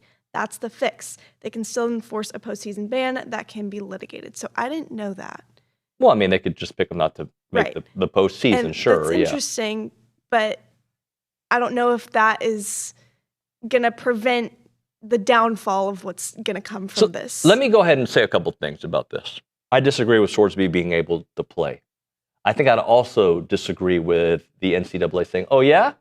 Well, we won't let you play. Yeah. Like, we won't let your team play in the postseason. You can win all the games you want. I don't agree with that either. I agree with having rules and structure. Mm-hmm. And I don't function well without, like, some structure. I don't think businesses handle non-structure well. It's amazing the quality of football we've gotten the last couple of years. Like, look, I'm sitting like a little kid. When you think about... Thank you, by the way. Thank you. You're welcome. Sorry about that. Make my shot better. Yeah. I have the NCAA's response whenever you'd like it, by the way. Let's hear that again, shall we? Yeah, so the NCAA strongly disagrees with the court's ruling, and Billy's calling me, so you're going to have to take over, David. Well, give me a second. Gaither actually read that a moment Okay, ago. Why sorry. don't you read that again, and we can finish that up. Let me find it on Twitter really fast. Yep. But Because what was I saying before that? I was, I forget what I was saying. I was saying something. It was really good. It was the best thing I said all day. Actually, it probably wasn't. The bottom line is, do not fix a wrong with another wrong. yeah. If he's allowed to play, he's allowed to play. I don't think he should be allowed to play. And if you can take some steps to kind of go further, then go further. But don't penalize everybody else on Texas Tech because of one player. That's how I see it. Mm-hmm. If you don't have a strong enough backbone to enforce your rules, then you're the problem.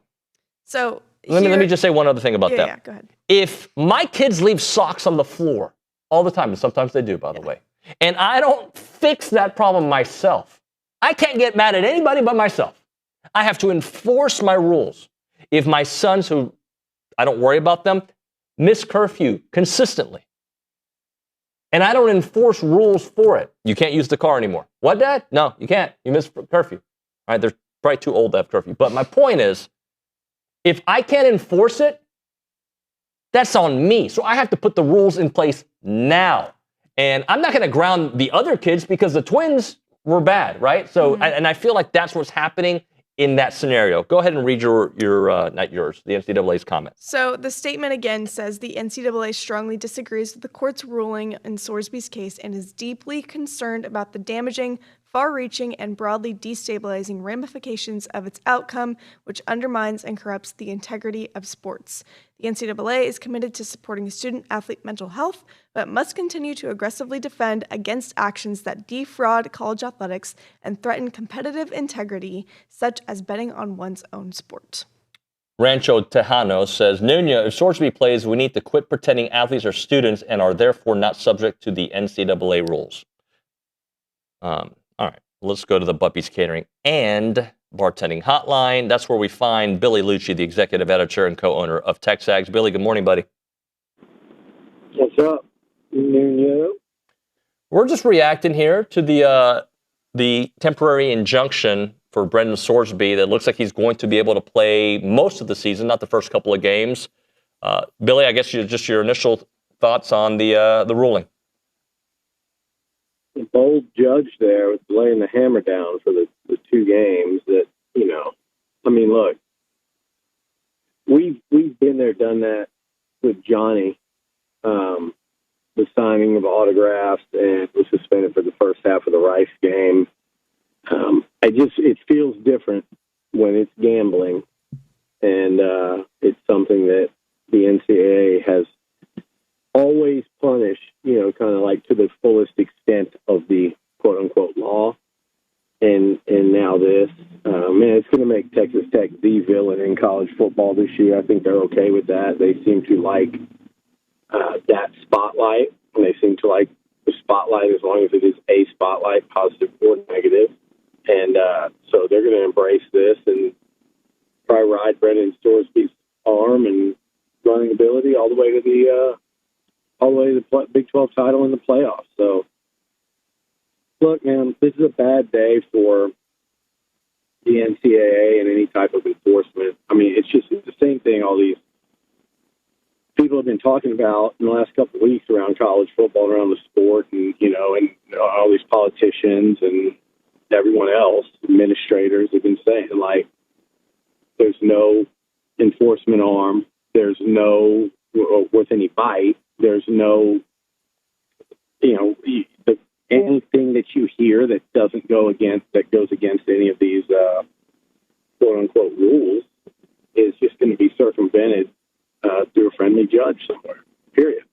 And it's happened everywhere at all times. You know, like I think when you go and really study, and his case came up, the Rashawn Agee case, I think they were right to play him or to clear him based on the current state of college football and what you can and can't do.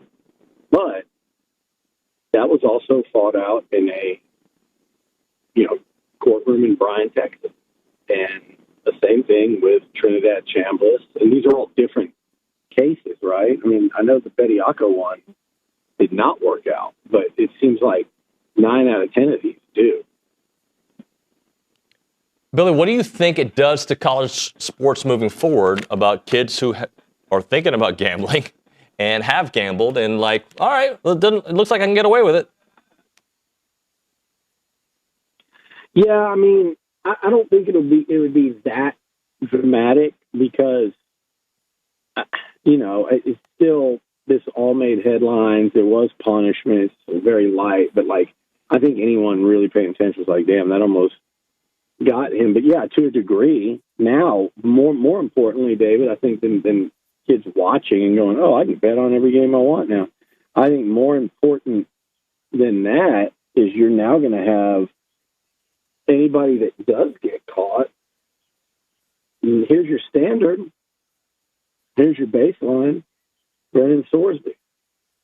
Oh, you didn't bet on your own team, then you can't get more than 2 games. I mean, I know that's oversimplifying, but hey, you didn't bet through multiple different people around the country and make thousands and thousands of bets. Okay, well then you got less than 2 games, if not 1 or none. You see what I'm saying? Like, that to me is the precedent that was just set today was so bad. How do you think this changes Texas Tech's season? Oh, I mean, I think they're locked. I think they were a team that could have lost multiple games even on that schedule. When their backup quarterback may or may not even be ready for the start of the season, to a team that now I think you can put them in as one of your 12 playoff teams and the Big 12 champ, or at least, maybe they wouldn't make it if they went 11-2, lost 1 Big 12 game and lost to BYU for the title, I guess. But I think you can pencil them in the playoffs now. And with Sorsby at quarterback, I think they'll be much more equipped to win a game or 2 there than they have been in the past. I'm not saying they necessarily will. They have a lot of rebuild on defense to do, and that offense still has to show it can do it. But I think they will, though, with Sorsby. So I think they'll be a really good team. Well, interestingly, Kayla read, and I don't know if it was a theory or just some people talking online, that maybe the NCAA could just keep Texas Tech out of the postseason, give them a postseason ban. Yeah, it makes sense. That's what we were talking about Bediako and Alabama, right? Mm-hmm. What if they just don't let them in? But it doesn't seem to work that way. I could not imagine them doing that and then having to fight that would come with it. They don't seem to have the stomach for that. I also don't think it would be fair to the other players. Like, if it's decided he can play, let the team play.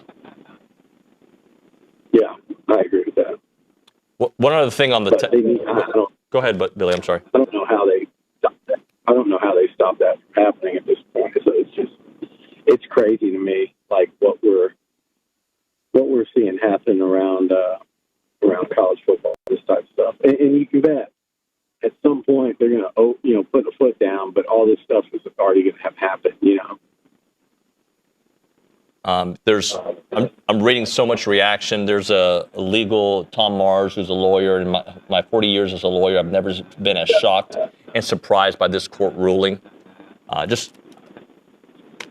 think it was. I don't want to say it was unexpected, Billy, but it was. I didn't expect it, but I'm not surprised at all. Are you? I wasn't shocked. I was surprised. I didn't think he'd get it, but I mean, it wasn't like, oh my God, how shocking. I mean, it's like, okay, it's 2026 college football eligibility, hearing. What do you expect? Billy, are you close? Because I was going to hit a break here and just get you here in studio. Perfect. Billy Liucci there on the Buppy's Catering and Bartending Hotline. We'll get him here in studio on the other side, and we'll chit-chat with Billy. Right now, we're talking about our friends at Guarantee Bank and Trust. They've been around for over a century, over 100 years of experience in Texas. Since 1913, they're one of the most respected community banks that's out there, and they're certainly a Texas-beloved bank. They proudly serve Aggie land, and they want to be your community bank. 3 awesome locations across the Bryan-College Station market. They're deeply invested in this region. They've got Market President Brandon Sears. He's an Aggie. He loves his community as well. And 33 locations across Texas. We're talking all over the place, from East Texas to DFW to Houston to Central Texas. And as I mentioned, 3 awesome locations in Bryan-College Station. So wherever you are in this awesome state, just know that Guarantee Bank and Trust is making local decisions with people that you know and trust, people you see at the grocery store, that you see at Aggie football games. They want to grow strong for their community and want you to thrive here in this hometown of yours. And they want to support financial education, home ownership, local business, and nonprofit efforts right here in this very own community. Check out the website, GNTY.com. I said that slowly, GNTY.com. Guarantee Bank and Trust, a division of Glacier Bank, member FDIC, equal housing lender.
friend of TexAgs and definitely of Billy's, Clay Travis, announcing that looks like he's leaving Outkick. 15 years ago, I launched Outkick, May 2026, was our biggest month ever, 21 million unique views. Today, I'm leaving. What an awesome ride. Final show this afternoon. I'll be continuing with Clay and Buck, Fox News, Fox Sports. Details on a new company coming soon. There you go. Yeah. Clay Travis, congratulations. Clay's had that. He's had some, I think, things in the works for a while, so it'll be interesting to see his next move. I think I don't think he'll ever like leave sports. So No. That's kind of my expectation anyway. What was your weekend like at the Kyle Field at Argentina Honduras? I saw that you were there. Yeah, I enjoyed it. Yeah, was it cool? Yeah. What'd you think? I enjoyed it. What I tried to explain to OB, like to me, it was weird going to Kyle Field and it feeling like Kyle Field was moved to a different country. Because like all over the streets, people were selling. Did you not go to the Mexico? Brazil? No, we were in Miami for that game, so I didn't get to go to that. But like the hot dogs selling on the side of the road, the jersey sales, I just felt it was cool. But like, wait, why is somebody in my house? That's what it felt like. I liked it. It was a good. I loved it. Experience. It was very different. Yeah, it did feel like somebody else was in the house, and that's okay. That's good. That's why I always say too, when they do like concerts and stuff, it doesn't have to be George Strait. Yeah. I mean, you could put George Strait there every summer. I'd love it. I'd keep going. But It'd still do 100,000 It doesn't too. have to be country. What will Aggies go to? Yeah. A lot of Aggies will go because it is at Kyle Field, regardless of what you put in front of them. It could be soccer. It could be the Bananas. It could be whatever country in soccer. It could be Messi. It could be, George Strait. It could be Metallica. It could be anybody. You just name it. Could be, I don't know. Who? Taylor Swift. WrestleMania. Obviously, they're going to come to that WrestleMania. Yeah, it doesn't matter. I don't think we have the infrastructure to hold that one, like the town. But maybe. I don't think so. I don't think they've ever gone somewhere this small. But no, but like what their biggest ever at the time was 30 years ago was when they did it in was it the Sky Dome or where they did Silverdome? Silverdome, excuse me. Can you imagine 100,000 crazy folks? Yeah, no, I saw that. I did that. They were in at Jerry World a few years ago. But anyway, I just think I think you could do whatever and people will come. You saw that again this weekend. Not whatever. It's got to be a draw, but I'm saying you can draw from Houston, Dallas, San Antonio, Austin, surrounding towns around here. It doesn't have to be just an Aggie type of event. I wanted to ask you, in the new portal era, who are the most impactful portal athletes that have come to Texas A&M since, I don't know, I'm calling the portal era maybe the 21 and beyond era, right? Because, I mean, obviously in the last year, we've had some. Name them? I can tell you some, and you can tell me if you agree. I wanted to see if you wanted some, but KC, obviously, has got to be. Braden Montgomery is on that list. Cassius Howell's got to be on that list. Rashawn Agee.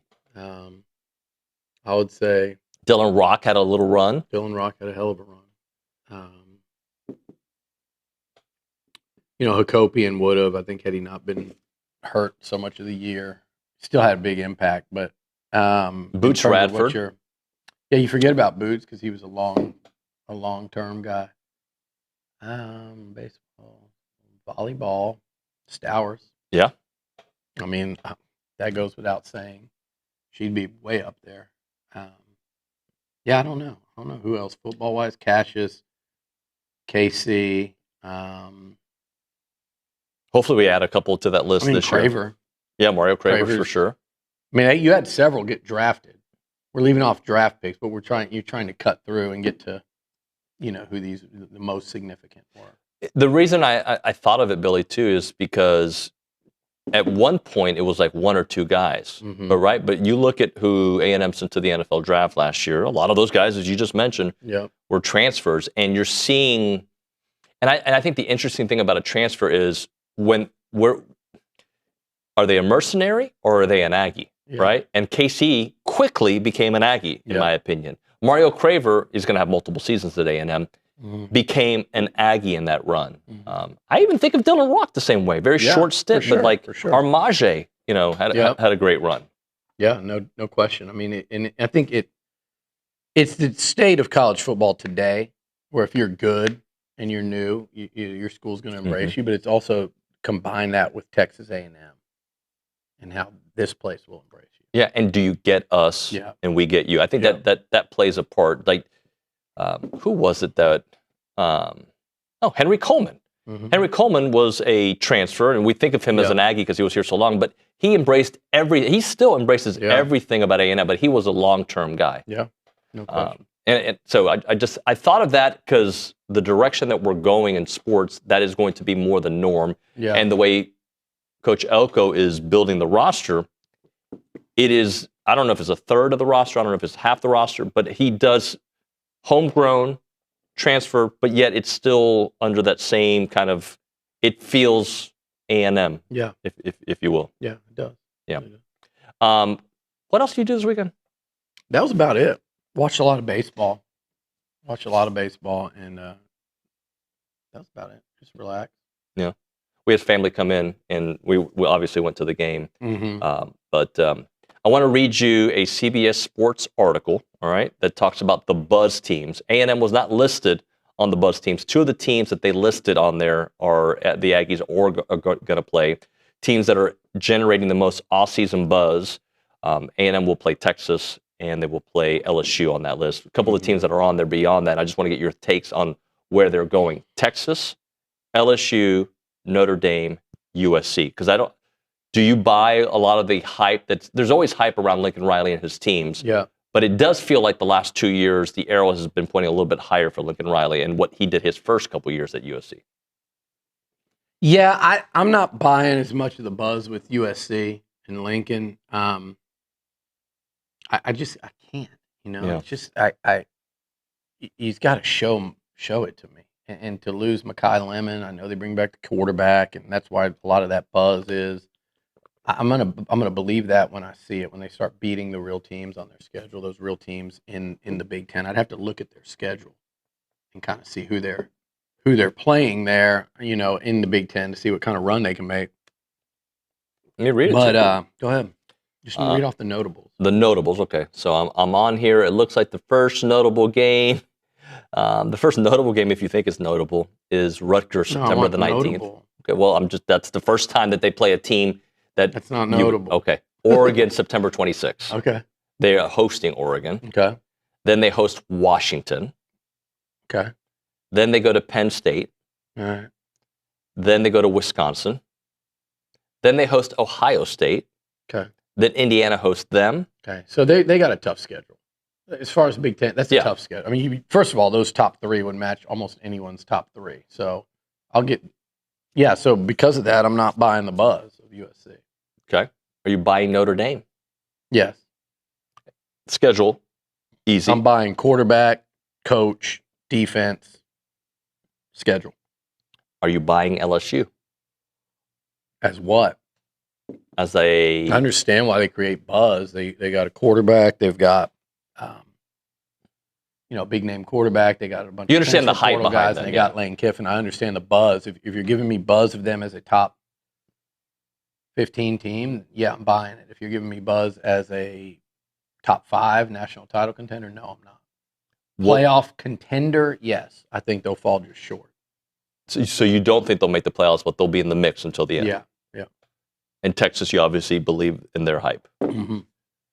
I do. I mean, I think they could win a national title, or they could lose 3 close games and not reach the playoff and be considered the biggest disappointment. I think they'll get in. I think they'll go like 10-2 on that very tough schedule. Yeah. All right, we'll hit a break. We will come back with more here on TexAgs Live. And right now, a moment for Caldwell Country Chevrolet, Highway 21 in Caldwell, online at caldwellcountrychevrolet.com. If you're a business owner and you're ready to take your operation to the next level, Caldwell Country Chevrolet has expanded their selection of commercial vehicles to help meet your everyday need. They have service body trucks, they have got heavy-duty flatbeds, they got medium-duty trucks, and also they are a newly designated business elite dealer, which means they understand what it takes to keep your company moving forward. And every commercial vehicle comes with that free oil change for life. It is legendary, and if you just buy a car from them as well, you'll get that same deal. They believe in supporting local businesses like they support Aggie Athletics. Remember, it's about a 15-minute drive, the edge of Bryan to the beginnings of Caldwell, a short conversation away, but you'll see the difference when you step on the lot and do business with the good people at Caldwell Country Chevrolet. Highway 21 in Caldwell, online, caldwellcountrychevrolet.com.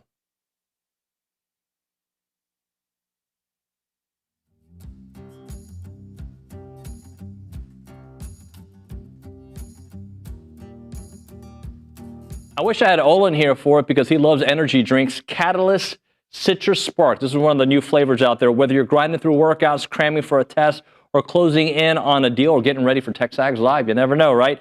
Fast becoming the go-to fuel for Aggies everywhere. Zero sugar. I'm all in for that.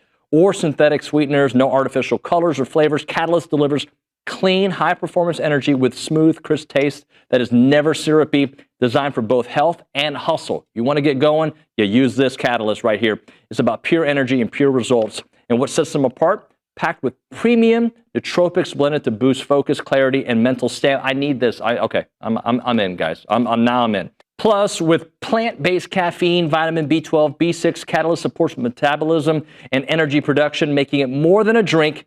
It's your lifestyle training partner. Built for competitors on the field, Catalyst fuels strength, focus, and pure results. Buy now at drinkcatalyst.com. That is drinkcatalyst.com. Train harder, think sharper, pure results. It's Catalyst.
All right, we are back here on TexAgs Live. We are presented by David Gardner's Jewelers. We are in the Rollo Insurance Studio. Billy, I wanted to talk to you about dangerous teams that no one's talking about. Now, when you do a long offseason like we do in college football, we talk about every team at some point. Yeah. But when we talk about dangerous teams, we talk about, I believe, most of the teams you play in November and LSU. Okay, so if you look at that schedule. Yeah, truly dangerous. I agree. Right, like truly dangerous. It's the last five in LSU, half your game. And that, we're not even counting at Mizzou. And I think they're one of the ones that needs to be on that dangerous team list, right? You got to cut it off somewhere. So my cutoff would be right over them. You give me a healthy Ahmad Hardy, then they're probably back on there. But we don't. So okay, so let's do it in tiers then. Teams that are truly dangerous to beat you. Truly dangerous. I mean, any team can beat you. We recognize that. Yeah. Truly if this dangerous. A&M team is what we think they are, not the highest end, but if they're just kind of fall right into the range of what we think they are. So tier 1 of truly can beat you. Texas, Bama. At OU, at Bama, at LSU. I'm almost going in that order. Third of your schedule. And then there's, I think, a noticeable drop because of, so Tennessee, but you're catching them at home. If you were on the road, I'd put them up there with OU, Bama, and LSU. Right. You're catching them at home. That's my next tier. At South Carolina. I don't think they're going to be as good as those teams mentioned, but you're on the road there. We know how that goes. So I'll put them in that next tier. And Missouri's in that tier too, and right? Missouri's in that tier If too. you were to rank those, though, would you see? I don't know. Excuse me, where I am on Tennessee. I'm going at South Carolina. Agree. 1 in that second tier.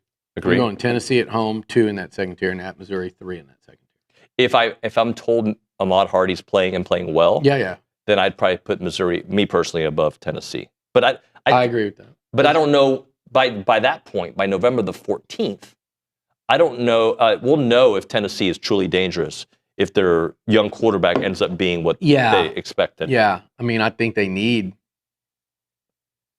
They need quarterback play more than anything else. And I don't know, something about that would be my order of these things without knowing on Hardy. I would go Texas 1, at OU. I might go at OU 1, Texas 2, with believing Texas will be the better team. Right, but because I think you that get them at home. road swing is so big because I think A&M is so much better at home because of Kyle Field. OU so much better at home as a defensive-oriented team that unit will just rise up that much more on their home field. I might go OU, Texas, at Bama, at LSU. If you flip the time that those two games happen in the season, I would pick LSU. I just think A&M might be catching them at a good time. They're catching them early, but they're also catching them the week after they play at Ole Miss. That's going to be a huge emotional dump, win or lose for them, the coach, the team, the fans, everything. And I am factoring in, if they win, how crazy Death Valley will be the following week. But it's still like to play up like that a couple weeks in a row for a rebuilt team, new coach. I think you're catching them at the right time enough that put Bama ahead. So OU, Texas, Bama, LSU, at South Carolina, then Tennessee, then Mizzou. And okay, we won't go to tier 4, but tier 3, who would be your first team in tier 3? Is it the Arizona State game? Or put that schedule back up probably so. I mean, what is it? You're kind of between Arizona State and Kentucky. Kentucky's a complete they're both unknowns, right? They're the same to me. I mean, I think Stein's an up-and-coming, really good coach. I think Dillingham is already a good coach. They lose a ton, but they bring back a lot of portal guys. They're not scared. They went to Starkville. I know it's not Kyle Field, but they went and played at an SEC venue. They lost. Probably felt like they should have won. They played Texas to the wire a couple years ago. Like they're not a. They beat Texas Tech last year. Not that that's an SEC, but that was a top 5 or top 10 team when they played them. So he's got a culture going there, but he lost a ton of players. He lost first-round tackle, first-round wide receiver, running back, quarterback, and a running back to the portal. So I mean that's a lot, and they brought a lot in. But they have the Kentucky quarterback that did a really nice job last year as a freshman. Boley. There were times I watched him and like, damn, he's going to be good. Yeah. So he's their guy, and they brought in, I think, a pretty damn good receiver from Colorado. And if you look up their running back, just type in Arizona State transfer portal running back. It's somebody we all know and have heard of. They did well in the portal, but I still think Raleek Brown. No, that's sorry. No, sorry. He went to Texas. he sorry. went to Texas. Yeah. That was the one. that lost. Let's see. David Abbott transferred to ASU from Villanova. No. Marquise Gillis from Delaware State. That's who I see on this quick search. Well, I thought they had somebody. They might be. But I know they did it at wide receiver, and they did it at quarterback.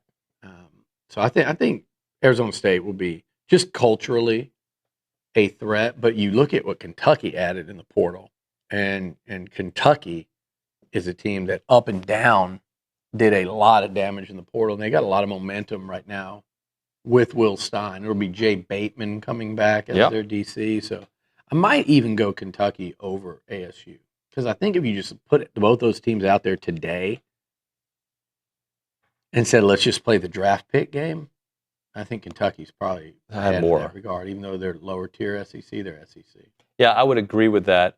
I think with both those teams, and by the way, you can even put A&M in here. You just don't know how the transfers are going to gel that early in the season. Yeah. And when your team is, like we said about LSU, it's going to look completely different. That's why I think, as you mentioned, A&M getting LSU early is to our advantage. Yeah, for sure. Biggest question for A&M that's not offensive line or defensive line. Okay? Okay. Biggest question to you. Because I saw you going back and forth with Amanda about turnovers. Yeah. I would think can A&M limit their turnovers and create turnovers? I think that was with. Was that not Amanda? Oh, he was used to that. I think it was SEC Mike. Oh, I didn't go back and forth. He put out a stat, right? Yeah. Returning interceptions. A&M percentage was so low. It's like, yeah, it's low because they lost one of the three players that had an interception on the defense. Yeah. I mean, they returned Dalton Brooks. He had one. They returned Damian Sanford. He had one. And Scooby Williams had one. That's it. 3 interceptions in 13 games. Just a crazy number. And I know they dropped a lot, but they didn't drop enough. Like they just got to do a better job of finding the football this year. I think they will. When you look at Des Ricks year 3, Ratcliffe year 3 as a starter, Brooks year 3 as a starter, he really kind of started to look like a ball hawk late in the year. Really did. You go back and think of some of the Missouri, South Carolina. Where do you have another? Did he get his hands on the ball against Miami there? Did he pick up that fumble? Or did Jordan Shaw coming back at nickel? You brought in, Julio Humphrey had a really good spring. He's back for one more year after, you're kind of adding him into the rotation. He didn't play much last year. Right. And Julio Bryce Anderson came back. Ricky Gibson. Ricky Gibson from Tennessee comes in. So, and then you've got a lot of good young guys. So I think the secondary makes the biggest jump, and you have to think if that's going to be the case, you'll see it in the form of takeaways. Right. You have to think that. It's certainly more than last year. That was an anomaly. Especially they played too good at defense to have no. Their problem defensively was like sometimes in the run game. The back end and against the pass, I thought they did a really good job last year. I'm sure obviously they could do better, but they did a really good job last year. And to do that and not have interceptions was just kind of like, I think it was kind of fluky. I think you'll see that change. What is a bigger question for you in 26? Is it creating the turnovers or stopping the big run? I think it's stopping the big run. Because I think if they stop so many of those things, if you don't give those plays up, you're putting them in more and more, second, third and long situations. You're making them go down the field and drive their way down the field and let Mike Elko and Lyle Hemphill draw up different blitzes and pressure schemes that can confuse quarterbacks and force the bad throws and let your defense gain confidence and kind of start that swarming. So I think it's more about preventing the big runs because, again, that's what, like Miami at the end of that game, that long run. That was the difference. They had to, that long run, they weren't driving down the field if you don't let them go for 58, 60 yards there. They'd shown for 4 quarters they probably weren't going to drive down the field and do that. And A&M's probably getting the ball back tied 3-3 to win it. And with really good field position. Yeah, you think about Texas, like people forget because they did so well in that second half. The Longhorns did. They scored 24 points. They had 3 points in the first half. They couldn't do anything offensively, and they couldn't run the ball except when Arch scrambled a couple times, and that was kind of a sign of things to come, where he kind of, I don't think he did it intentionally. I think he was running intentionally, but I don't think he was aware kind of the cumulative effect that would have as the game went on. But in the first half, they were able to do next to nothing. And really, it felt like at the end of the half, A&M was kind of starting to get into a little bit of a defensive rhythm. You come out right in the third quarter, and Wisner goes for 50. And it felt like it changed everything. It did. Now, it did, but they also clearly saw something where they said, we're going to attack this. And they did. And they had 3-4 big runs in the second half. Maybe 5 if you count Arch, his long touchdown. You had at least 2 by Wisner, 1 by Arch. I think they had 4 or 5 significant runs in the second half. But they were so bottled up in the first that if you could have just held Trey Wisner to a 70-yard game, I don't know how much Texas scores in that one, because they weren't doing it. Contrary to what everyone will argue with me, they weren't doing it in the passing game with Arch's arm. And they did it on a couple plays where A&M blew coverages, but generally that was it. If I remember correctly, Wisner did not have a 100-yard game until that game. If he did, it was against OU, and that might have been run pass, Right. rush receiving. But yeah, I mean, if he did, he had like one other in a real game. If I were to throw another question, which kind of goes with offensive line, but I don't mean it in that way, is just the ability to run the ball late in games, or run the ball in general. I know they were very good running the ball for most of the year. At the end, it definitely trailed off. Yeah, that's what's interesting is we know how good Le'Veon Moss was when he's healthy, but they also didn't have him from like game 5 on, and they ran really well. You look at their numbers. I don't think he played against Mississippi State. They put up big rushing numbers. He got hurt early against Florida, Mississippi State, Florida. Auburn, they ran well, but that was with Le'Veon. Missouri, they ran well. Mizzou, Arkansas, LSU. I think it was really just those last 2 games. But those last 2 games were the 2 best defenses you face, and they turned out to be Marcel's 2 worst games. And a lot of that had to do with not being able to run, and they really couldn't run against South Carolina either. So my biggest concern, you asked me that, is with a rebuilt O-line, which I feel good about. I do. But running the football and stopping the run. And by stopping the run, I mean the big plays. They downed it down. They tend to be really good. Yeah. But I think they'll do that because that's something that Mike Elko, I think, has been low-key obsessed with changing this offseason. And I think he recognized, like, okay, we can't keep doing this, but I can't. I even think Elko's such a thinker that he's not going to sit there and go, okay, that was David's fault on this play, Billy's fault on that play. We're going to, that was his fault. It says, we got to teach them better, or he's gone. We got a new guy there now. But no, that's not how he thinks. I think you can do that if it's less frequent, or this has been now a couple of seasons. So I think he's going to look philosophically and schematically. He's not changing what he does. But in terms of that particular aspect, I do think you'll see them do things a little differently in terms of not allowing those big, giant burst runs versus just saying, hey, our linebackers have to fit better and our safeties have to tackle better, because when we draw it up, this looks perfect and no one should be able to run on us. Well, it doesn't work that way, especially at the college level. So I know you'll see him change kind of the way they approach things to a degree. And I'll also say, like, one thing that we've known about him since he arrived here to this second stint, now as the head coach, when he self-identifies an issue, he goes to the next season and does correct it. Last year, there was a couple of issues or 2 seasons ago, that they corrected heading into this season. Yeah. I kind of feel like that's what we're going to see this year. Like, I do expect to create more turnovers. I do expect for Marcel's turnovers to go down, and I do expect the ability to their ability to stop the big plays. Mm-hmm. Now, big plays has been a theme for a couple of years, but in different ways. I think 2 years ago, you'd see some passes that would break for big yards. Last year was mostly the run. No question.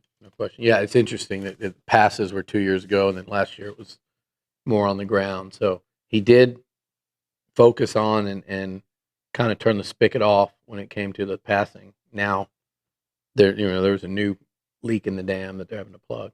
I think he will, just like he did the passing. They have the players to do Yeah. it. You wish they probably had a little more experience at linebacker. And again, Sanford's status is uncertain. I mean, I say uncertain. He's going to come back. I just, I think sooner than most people think. But like, what is that exactly?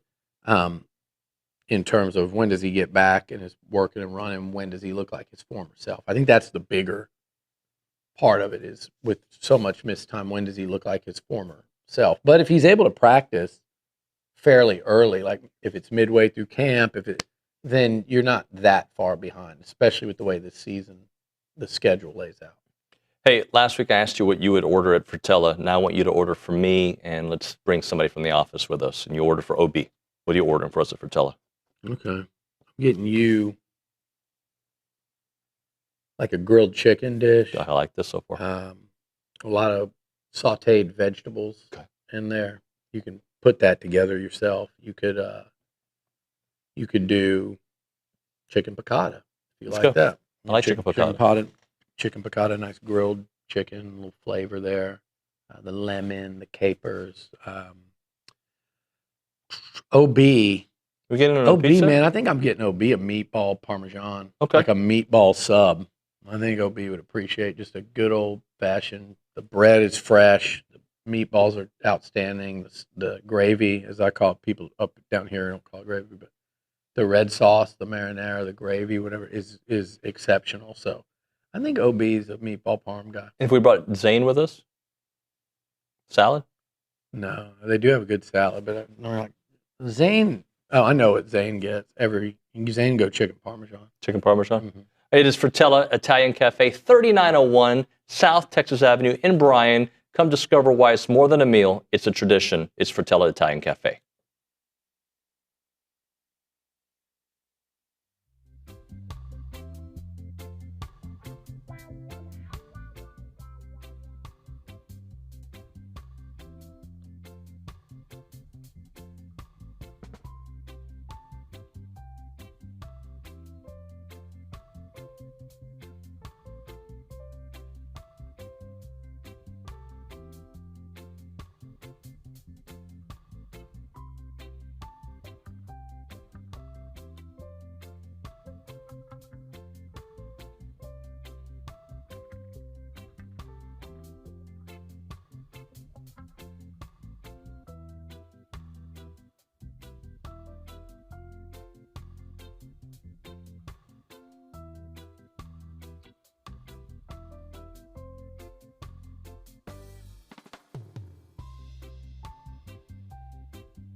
Final segment of the program here on TexAgs Live, presented by David Gardner's Jewelers, Rollo Insurance Studio. A lot of people still reacting to the Brendan Sorsby information that he is now eligible to play, but the NCAA can, I guess, counter, if you will. We'll see what happens with that. Let's go to the Angry Elephant News and Social Center. Kayla Gaither's got some commentary from two of our buds. So Josh Pate reacted to the news saying, I'm uploading a Sorsby reaction video, then flying to North Dakota to storm chase. Tornadoes are more predictable than college football. And then another reaction from Brooks Austin replying to Pete Thamel. He said, hot take, this was all a planned act so Sorsby could get his own Heisman odds at nuclear juice. Wow. That is so, I mean, it's sad but funny. Here's one that I just saw. Tom Fernelli. Yes, officer, I was speeding, but driving the speed limit makes me sad. Well, then we better let you get back to it. I mean, that's the thing. Like, I know he's got a problem. I know it's, there's gambling addiction, and I know that today's climate, encourages it more so than ever, and it's right there in front of your face. And I don't envy those athletes having to kind of navigate that if you've got a propensity or somehow you dabble in that and then get sucked in. I get it, but it still doesn't mean you play college football. It's like drunk driving.